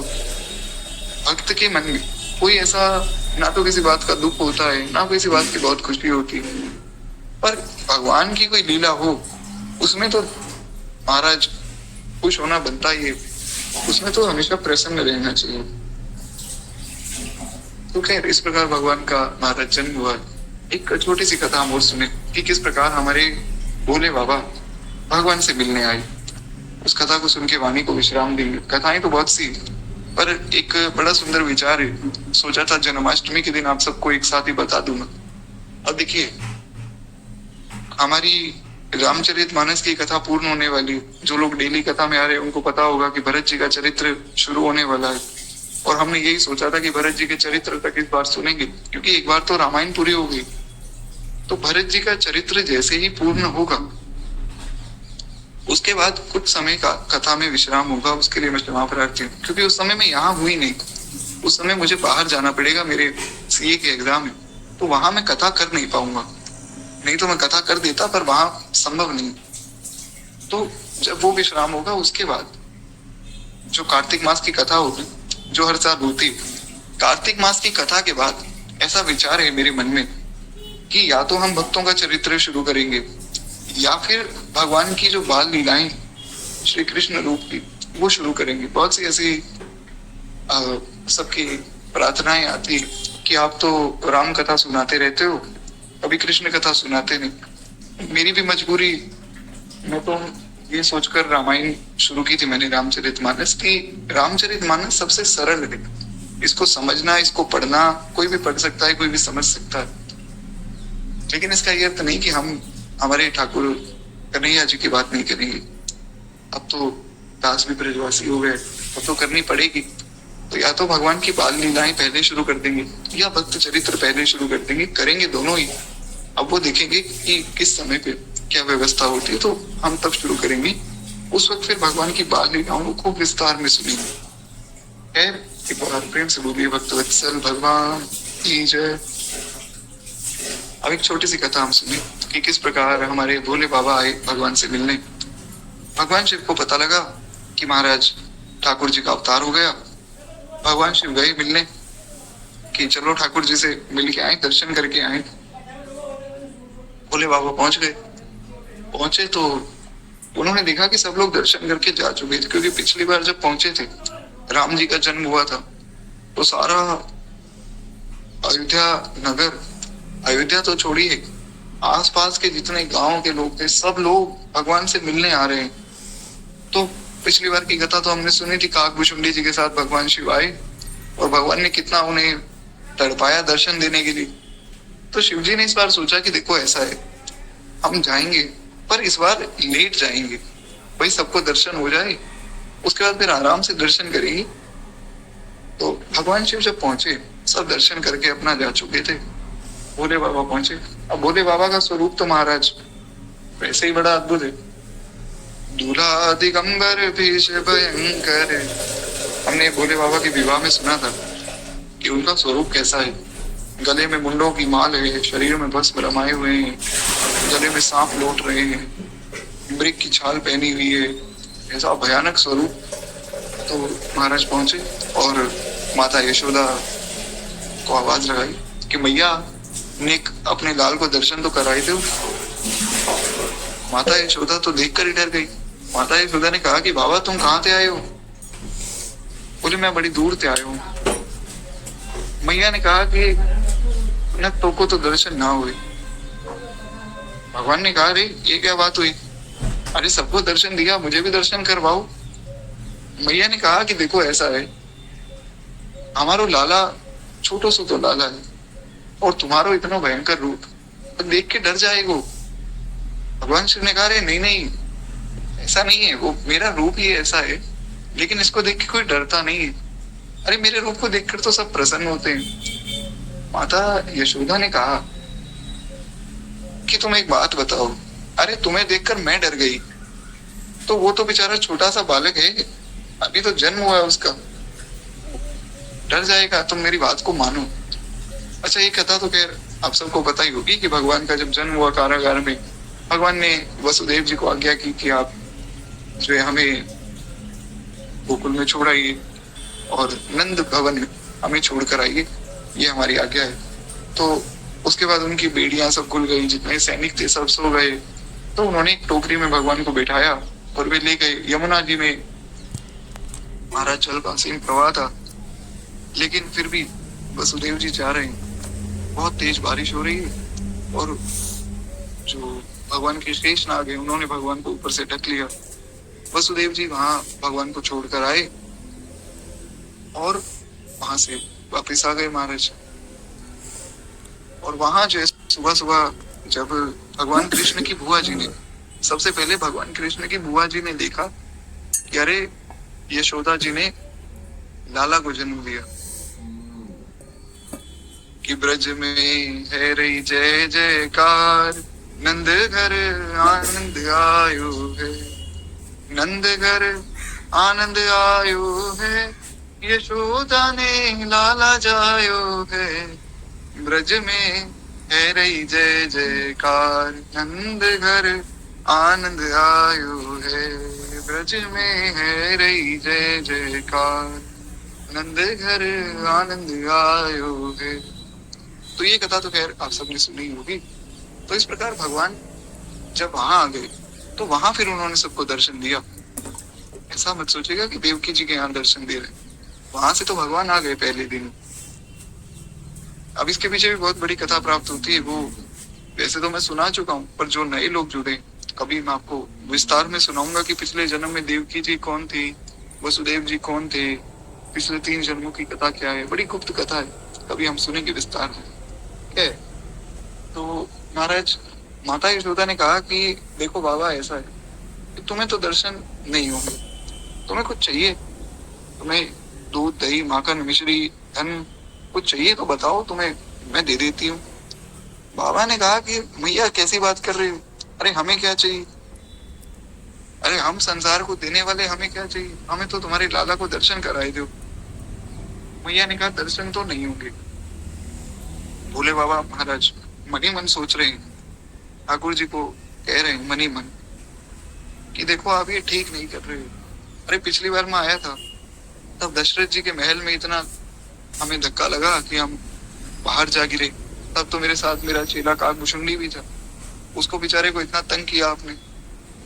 सीधी सी बात ऐसी है ठाकुर जी, दर्शन देना है तो इस बार दे दो, अगर ऐसे तंग करना है तो फिर हम चले जाएंगे, बात खत्म हो गई। तो ठाकुर जी ने कहा कि नहीं नहीं, मन ही मन बात चल रही है, कोई प्रत्यक्ष नहीं, मन ही मन भगवान अंदर से बैठकर भोले बाबा को बता रहे हैं। भोले बाबा बाहर खड़े माता यशोदा से बाहर से बात कर रहे हैं, अंदर से भगवान से बात कर रहे हैं। भगवान ने कहा देखो बाबा ऐसा है, आप तो हमारे बड़े प्रिय हो, आपके सिवा हमारा है भी कौन, अरे आपको दर्शन नहीं देंगे तो किसको देंगे, आप मैया को मनाओ, मैया मान जाएगी, अरे बड़ी भोली मैया है, और मैया जैसे ही मानेगी फिर मैं आपको दर्शन दूंगा, मैं तो खुद आपका दर्शन करना चाहता हूँ। तो मैया बार बार यही कह रहे हैं कि नहीं लाला तुम्हें देख के डर जाएगा। भोले बाबा बोले कि तुम जानती नहीं हो, अरे वो कोई साधारण बालक है क्या, वो साक्षात ब्रह्म है, उनको देखकर काल थर थर कांपने लग जाता है, माया इनके इशारों पर नाचती है। माया काल डरे जाके डर, वो भगत हितकारी, अरे अपने लाल को मर्म न जाने, ओ भोली महतारी। भोले बाबा ने कहा कि माया काल जिसके डर से डरते, वो भक्तों का हितकारी अंदर बैठा है, और तू अपने लाल के मर्म को नहीं जानती। ओ भोली मैया, ये तेरो लाला नहीं है, साक्षात ब्रह्म है जो तुम्हारा कल्याण करने के लिए आया है। मैया ने कहा कि देखो ये उल्टी सीधी बातें तो करो मत, तुम्हें अगर कुछ चाहिए, धन लेना है, कोई कपड़े लेने हैं, कुछ लेना है तो बता दो, नहीं तो मैं जा रही हूँ, समय बर्बाद ना करो। भोले बाबा की बात मैया ने मानी नहीं। बाबा बोले चलो ठीक है, आज तुम दर्शन नहीं कराओगी, पर मैं दर्शन करे बिना जाऊंगा नहीं, तुम्हारे गेट पे बैठा हूँ, तुम बाहर कैसे जाओगी, कभी ना कभी तो लाला को बाहर निकालोगी, तब दर्शन कर लूंगा। मैया ने सोचा कि भाई बाबा जी तो बेचारे भोले वाले बाबा जी हैं, इनको क्या पता कि हमारे घर में 4 दरवाजे, हमारा घर तो क्या था, नंद भवन पूरा महल है, तो हमारा महल तो 4 ओर से खुलता है, तो मैं पीछे वाले दरवाजे से चली जाऊंगी। अब मैया को थोड़ी देर बाद बाहर जाना था, तो वो जब बाहर आई तो देखा कि भोले बाबा अभी भी बैठे हैं, तो फिर मैया पीछे वाले गेट से जाने लगी। पीछे वाले गेट में भी भगवान शिव दिखे। माता यशोदा हैरान हो गई कि अरे अभी तो आगे बैठे थे, पीछे आ गए। फिर जो है दाहिनी ओर मुड़ी तो दाहिनी ओर देखा,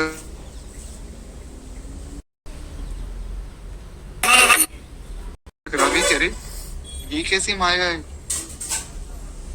ये बाबा कहाँ कहाँ बैठा है। बाबा ने कहा कि देखो मैं योगी पुरुष हूँ, अपने योग के बल से कहीं भी प्रकट हो सकता हूँ। चाहूं तो तुम्हारे घर के अंदर भी आ सकता हूँ, पर मैं फिर भी बड़े प्रेम से तुमसे प्रार्थना कर रहा हूँ कि मैया तुम दर्शन करा दो अपने लाल का, और तुम हो के दर्शन ही नहीं करा रही हो। मेरी बात को मानो, दर्शन करा दो। महाराज बोले बाबा ने जब इतनी प्रार्थना की तो मैया ने कहा कि देखो दर्शन तो तुम्हें करा दूं, पर मेरा लाला तो फोटो में अगर बंदर को देखता है तो डर जाता है। तुम्हारे गले में तो ये मुंडों की माला है, कपाली वेश है। ऐसा करो बढ़िया सुंदर कपड़े पहन के आओ और फिर आना, फिर दर्शन कराऊंगी। अब भगवान शिव तो भगवान है, चाहे तो वस्त्र उसी वक्त बदल ले, अपना ध्यान करें और एक सेकंड में अपना रूप बदल लें। पर कितनी सुंदर शिक्षा है, एक भक्त को कभी भगवान के सामने रूप बदल कर नहीं जाना चाहिए। चाहे रुकावटें आए, बहुत बार संसार में रुकेगा, बहुत बार भगवान के पास जाने से बहुत रुकावटें आई, पर भक्त को उसी रूप में जाना है जिस रूप में वो है। भगवान के सामने दिखावट नहीं करनी। मन क्रम वचन छाड़ी चतुराई, भजत कृपा करी नहीं रघुराई। गोस्वामी जी ने कहा ना कि मन कर्म वचन से चालाकी छोड़ दो, जैसे हो वैसे चले जाओ। भगवान शिव ने कहा नहीं भैया, मैं तो ऐसा हूँ और ऐसे ही तुम्हारे लाला को दर्शन करूंगा। मैया ने कहा कि अच्छा ये बताओ तुम कहाँ से आए हो? अरे ऐसे बात कर रहे हो जैसे तुम हिमालय पर्वत से आए हो। क्या हो गया, कभी बाद में आ जाना, जब लाला थोड़ा बड़ा हो जाए तब दर्शन कर लेना। बोले बाबा बोले बार बार थोड़ी आऊंगा इतनी दूर से।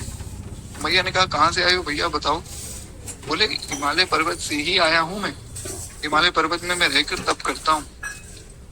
अब अगर ये बता दें कि मैं तो साक्षात शिव हूँ तो फिर मैया तो उनकी पूजा करने लग जाएंगे और भगवान का दर्शन तो होगा नहीं। तो इसलिए भगवान शिव ये बात बता नहीं रहे। अब महाराज अभी भी दर्शन नहीं हुआ। माता ने कहा दर्शन तो मैं अभी नहीं करूंगी। भगवान शिव बेचारे बैठे रहे थोड़ी देर तक, फिर उदास हो गए, उदास होकर जाने लगे। अब जब उदास होकर जाने लगे तो अंदर से ठाकुर जी ने रोना शुरू किया। भगवान शिव बोले अब रोने का फायदा नहीं है। अरे जब आपको पिछली बार मैंने कहा था कि अगली बार इतना कष्ट मत देना, इस बार मैंने आते ही ये प्रार्थना की थी कि जैसे पिछली बार तंग किया था वैसे मत करना, आप फिर तंग कर रहे हो। आपको दर्शन नहीं देने हैं तो मत दो, बात खत्म हो गई। अब आपको नहीं देने हैं तो ठीक है भाई, आपकी मर्जी है, आप परम स्वतंत्र हो, भगवान हो, आपके ऊपर किसका बल है, आपकी मर्जी है, जो मर्जी करो। लेकिन ये है कि आज के बाद आपका अगर कोई भक्त चाहेगा ना कि भाई भगवान का दर्शन हो जाए, मैं पहले ही बता दूंगा कि दर्शन नहीं होता है, तो आपकी मर्जी है, आप मत दो दर्शन, बने रहो बड़े। भक्तों को कहाँ पूछोगे अब। ऐसा भोले बाबा ने बहुत सी बातें कही, और बहुत सी बातें जब कही महाराज ठाकुर जी रोने लगे। ठाकुर जी ने कहा कि बाबा आपके सिवा मेरा कौन है? अरे आप रूठ गए तो फिर मेरा कौन रहेगा? संसार रूठे तो रूठे, पर मेरा भक्त ना रूठे, और भक्तों में भी साक्षात भगवान शिव मेरे भोले बाबा तो कभी भी ना रूठे। अरे आप तो बड़े बुरे हो, कोई बात नहीं बाबा, आओ अब मैं आपको दर्शन दूंगा। बाबा बोले कि आपको तो दर्शन देना है, पर अब मेरा मन भर गया ना, अब छोड़ो, अब क्या दर्शन करने, दर्शन जो करने थे कर लिए, आपके दर्शन कर लिए, आपकी मैया के कर लिए, एक ही बात है, बस आपकी मैया के दर्शन हो गए, अब जा रहा हूँ। भगवान ने कहा नहीं नहीं आप आइए, क्योंकि आपका दर्शन मुझे भी करना है। ऐसा अद्भुत प्रेम है हरि और हर का, इसका वर्णन कर पाना ही असंभव है महाराज। महाराज बोले बाबा ने कहा कि चलो ठीक है अब मैं आ रहा हूँ, लेकिन अब अगर एक बार भी कोई रुकावट आई फिर समझ लेना, फिर मैं कभी दर्शन करने आऊंगा नहीं, चाहे कोई अवतार ले लो। भगवान ने कहा नहीं नहीं अब आप आओ। ये मन ही मन सब बात चल रही, भगवान रो रहे, रोते रोते चुप ही नहीं हो रहे। अब इतना रो रहे, इतना रो रहे कि महाराज क्या किया जाए, खिलौने दे दिए, दूध पिला दिया, भगवान अभी भी चुप नहीं हो रहे। तो आकर किसी दासी ने कहा कि ये तो शायद बात कुछ गलत लग रही, क्या पता किसी ने कुछ झाड़ फूक कर दिया आपके बेटे में, तो ये तो किसी ऐसे तांत्रिक को बुलाओ, किसी ऐसे योगी को बुलाओ जो इसको अब सुरक्षित कर सके। तो माता यशोदा के मन में आया कि भाई वो जो बाबा जी आए थे अब वो इतने बड़े योग पुरुष हैं कि एक समय में हमारे घर के चारों ओर बैठे, क्या पता इसका भी कोई तोड़ हो उनके पास, तो उनको ही बुला लेती हूँ वापस। तो भोले बाबा जाकर वहीं बैठ गए चुपचाप। अब बैठे हैं तो मैया ने कहा कि आ जाओ बाबा, तुम जरा अंदर आओ। मतलब जो दासियां थी नंद भवन की, उन्होंने कहा कि तुम्हें अंदर माता यशोदा बुला रही हैं। शिव जी ने कहा कि हमें आना ही नहीं। पहले तो उन्होंने मना कर दिया, अब वो बुला रही हैं। अब अगर वो खुद आकर यहाँ बुलाएंगी तब सोचूंगा ये हमारी भी कोई इज्जत है। अरे भाई, इतने बड़े योग पुरुष हैं, कोई साधारण व्यक्ति है क्या? भोले बाबा लीला कर रहे हैं भगवान से मिलने के लिए, क्योंकि पहले भगवान ने तड़पाया। अब भोले बाबा कह रहे हैं थोड़ा इंतजार आप भी करो। तो दासियों ने बहुत मनाया, भगवान शिव माने नहीं। तो दासियां गई और कहा कि माता जी वो तो आने के लिए तैयार नहीं, कह रहे हैं कि आप बुलाओगी तो ही आएंगे। अब एक माँ अपने बालक के लिए कुछ भी कर सकती है, तो इसलिए यशोदा मैया जाती है और जाकर कहते हैं कि बाबा मैं हाथ जोड़ती हूँ, जो गलती हो गई सो गई, तुम्हें जो चाहिए मैं वो तुम्हें दे दूंगी। तुम अंदर आ जाओ, मेरे लाला को एक बार देख लो, बहुत रो रहा है, चुप नहीं हो रहा। बोले बाबा बोले कि देखो वैसे तो ये चुटकी का ही खेल है, मैं तो एक क्षण में तुम्हारे लाला को चुप करा सकता हूँ, पर मैया ऐसा है कि कोई भी संत महात्मा दर्शन करने आए ना, उसको रोका मत करो। अरे इतनी दूर से मैं आया हूँ, इतना मेरे मन में लालसा थी, तुमने इतना सब बुरा भला मुझे कहा, ये बात उचित नहीं। भैया ने कहा कि मैं वचन देती हूँ आज के बाद कभी किसी संत महात्मा को नहीं रोकूंगी, तुम अंदर आओ। भोले बाबा ने वहां उन्हें समझाया कि जो साधु हैं, जो संत हैं, वो कभी किसी का बुरा नहीं करते। संत तो सबका हित करने ही आते हैं। चलो दिखाओ तुम्हारा लाला। मैया ने कहा कि वो वहां बैठा है, आप कर लो दर्शन। शिव जी ने कहा कि वहां बैठे का कैसे दर्शन करूं, यहाँ पास लाओ। मैया के मन में फिर वो डर, कह रहे लाला देख के तुम्हें डर जाएगा। शिव जी ने कहा कि देखो अगर तुम्हारा लाला इतना डरपोक है तो हमें उसको नहीं देखना, रोता रहे जब इतना डरपोक है। और अगर तुम्हारे मन में ये भाव है कि भाई वो लाला ठीक हो जाए, फिर तो यहाँ लाना पड़ेगा। भगवान और तेज से रोने लगे। अब भगवान इतना तेज रो रहे हैं कि तीनों लोग कांप उठे। सारे देवता आकाश में आकर खड़े हो गए कि हम भी देखेंगे हरि और हर का मिलन, भक्त और भगवान का मिलन। ऐसा अद्भुत प्रेम है। स्वामी सेवक स्वामी सखा सिय पी के, भगवान शिव उनके सेवक भी हैं, उनके स्वामी भी हैं, उनके सखा भी। ये मिलन बहुत अद्भुत है, सब देखने के लिए खड़े हैं। और महाराज यहाँ पर भगवान शिव को माता यशोदा और अंदर लेकर जाती है और ठाकुर जी को उठाकर शिव जी की गोद में रख देती है। जैसे ही रखा, ठाकुर जी एकदम चुप और माता यशोदा प्रसन्न हो गई। अब भोले बाबा ठाकुर जी को देख रहे हैं, ठाकुर जी भोले बाबा को देख रहे हैं। महाराज एक बड़ा सुंदर भाव है, केवल उसको हम 2 मिनट प्रेम से सुने। बड़ा अद्भुत भाव है जो कि हमारे वृंदावन के रसिक जन गाते हैं कि किस प्रकार भगवान शिव ने और सब देवताओं ने, सब ब्रजवासियों ने उस वक्त भगवान की स्तुति की है। किस प्रकार वे भगवान की प्रशंसा कर रहे हैं। कहते हैं मनी मन, मेरे पीछे पीछे मनी मन दोहराइए कि जुग जुग जीवे रे यशोदा मैया तेरो ललना, जुग जुग जीवे रे यशोदा मैया तेरो ललना, तेरो ललना मैया तेरो ललना, जुग जुग जीवे रे यशोदा मैया तेरो ललना, तेरो ललना ओ मैया झूले पलना। क्योंकि पालने में भगवान झूल रहे थे, इसलिए वे कहते हैं कि तेरो ललना ओ मैया झूले पलना, वो जुग जुग जीवे रे यशोदा मैया तेरो ललना। जिसके चरणों की दासी कहलाती है माया, यशोमती माँ तू बड़ भागी ऐसा लाल है पाया।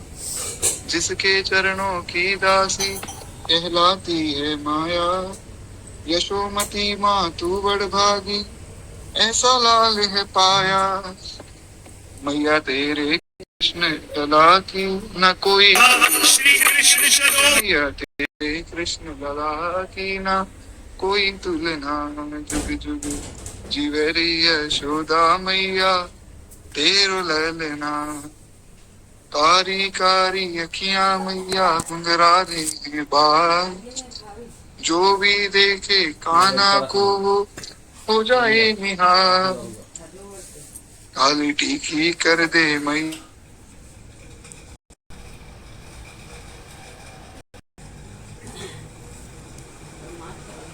कदू, अरे जुग जुग जीवे रे यशोदा मैया तेरो ललना। जुग जुग जीवे रे यशोदा मैया तेरो ललना। और अंत में बड़ी प्यारी बात कही, कहते हैं कि धन्य हुए हैं ब्रज नगरी माँ, धन्य हुआ वृंदावन।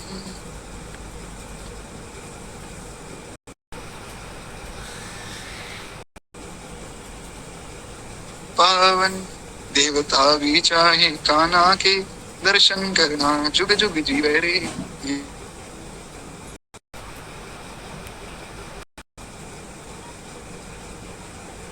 तेरो ललना। तेरो ललना हो मैया झूले पलना, जुग जुग जीवे रे यशोदा मैया तेरो ललना। ये बात प्रेम से बोलिए भक्त वत्सल भगवान की जय। तो कुछ इस प्रकार हमारे भोले बाबा बड़ी अद्भुत स्तुति करते हैं और भगवान की जय जयकार हुई। पूरा ब्रज मंडल धाम आनंद में। भगवान के जन्म के बाद भी बहुत सी लीलाएं हुई, वो हम कभी समय नहीं बचा। जब विस्तार में शुरू करेंगे तब सुनेंगे। भगवान का नाम कृष्ण कैसे पड़ा उसका भी वर्णन आता है कि महाराज श्री गर्गाचार्य जी आए। गर्गाचार्य जी ने आकर कहा कि नामकरण करने के लिए आए। तो क्या हुआ कि रोहिणी माता और माता यशोदा उन दोनों ने अलग अलग बालकों को पकड़ा हुआ था। यशोदा जी के बालक कृष्ण जी और रोहिणी जी के बालक श्री बलराम जी। पर माता यशोदा ने पकड़ा था बलराम जी को, दाऊ भैया को, और रोहिणी माता ने पकड़ा था कन्हैया को। तो महाराज नंद बाबा ने कहा कि देखो गर्ग आचार्य जी आए हैं, दोनों बालकों को दो, इनका नामकरण करवाना है। नामकरण हुआ। भैया ने पूछा कि नंद बाबा से कि बताओ क्या नाम रखा। तो बोले कि जो बड़ा वाला है उसका नाम तो रखा बलराम। भैया डर गई। देखिए भगवान की माता है, भगवान इतने भोले हैं तो माता कितनी भोली होगी। मैया ने कहा कि नहीं नहीं ये नाम अच्छा नहीं है। नंद बाबा बोले अरे कैसी बात करती हो, नाम गुरुजन जो रखते हैं वो अच्छा ही होता है।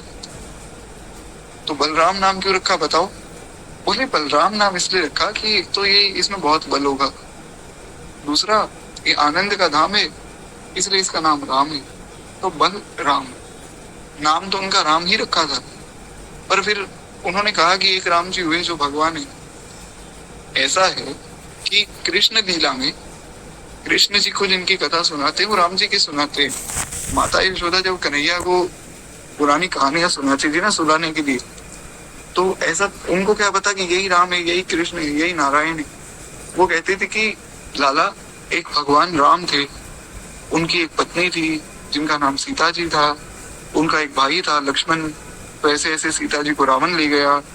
अब जैसे ही भगवान सुनते अरे रावण सीता को ले गया, भगवान खड़े हो गए, महाराज तिल मिला उठे। छोटे से ठाकुर जी 3-4 साल के खड़े हुए और कहा कि धनुष लाओ लक्ष्मण, मेरा धनुष लाओ, आज इस रावण को मैं खत्म कर दूंगा। भैया ने कहा कि अरे लाला क्या हो गया। भगवान ने कहा कि भैया तो जानती नहीं है, अरे मैं ही तो राम हूँ। राम कोई अलग से भगवान थोड़ी है, मैं ही भगवान राम हूँ।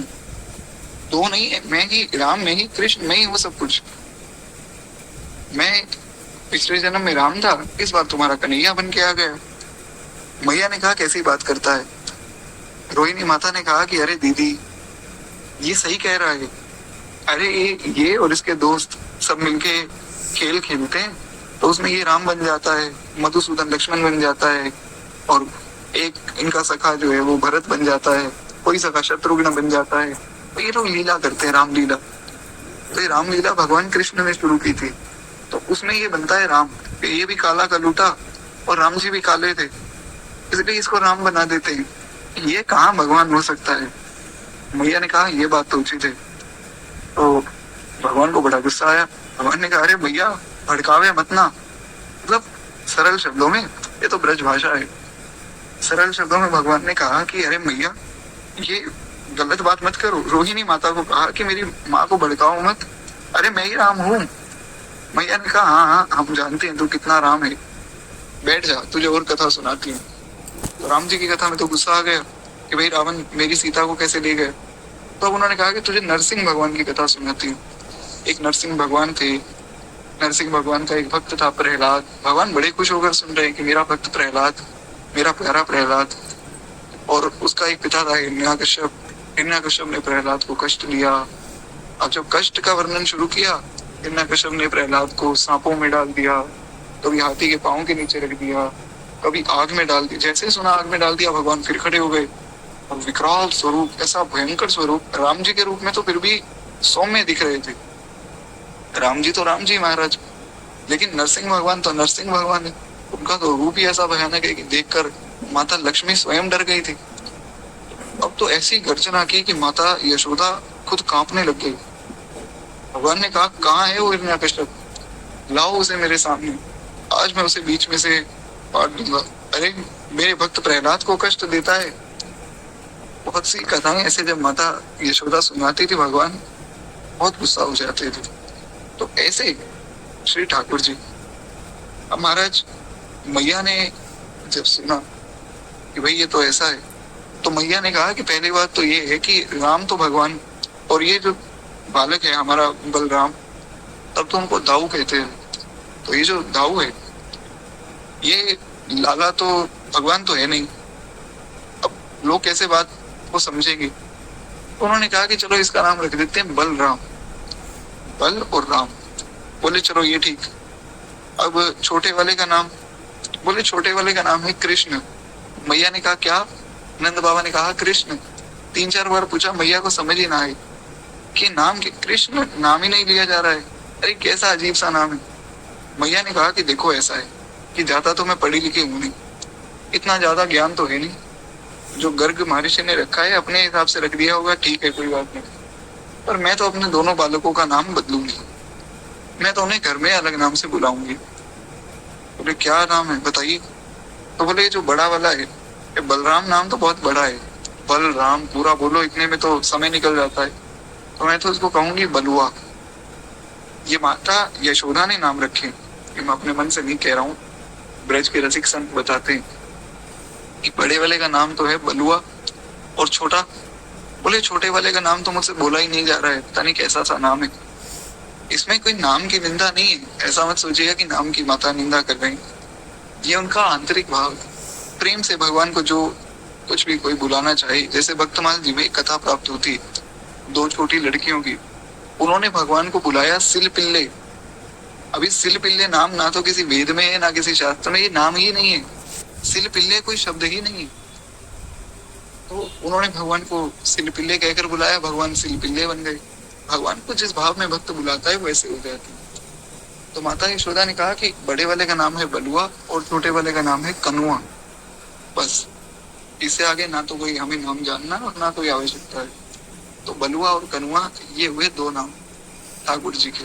कहा अनंत अनंत कोटि ब्रह्मांड नायक, जिनके बारे में हमने शुरुआत में सुना कि जिनकी स्तुति करने के लिए देवता उनके पास जाने में भी संकोच करते हैं, बाहर के बाहर ही सब समाधान हो जाता है।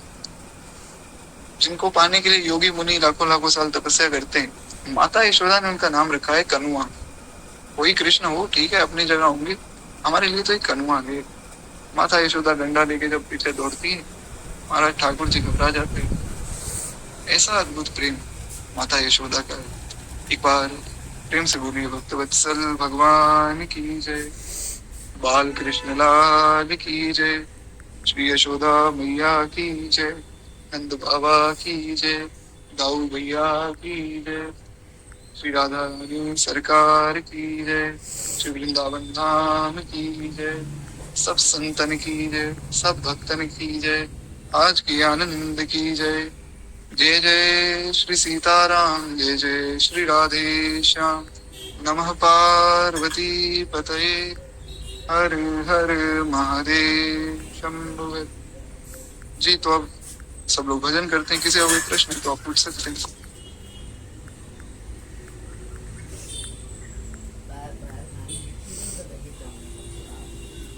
राधे राधे।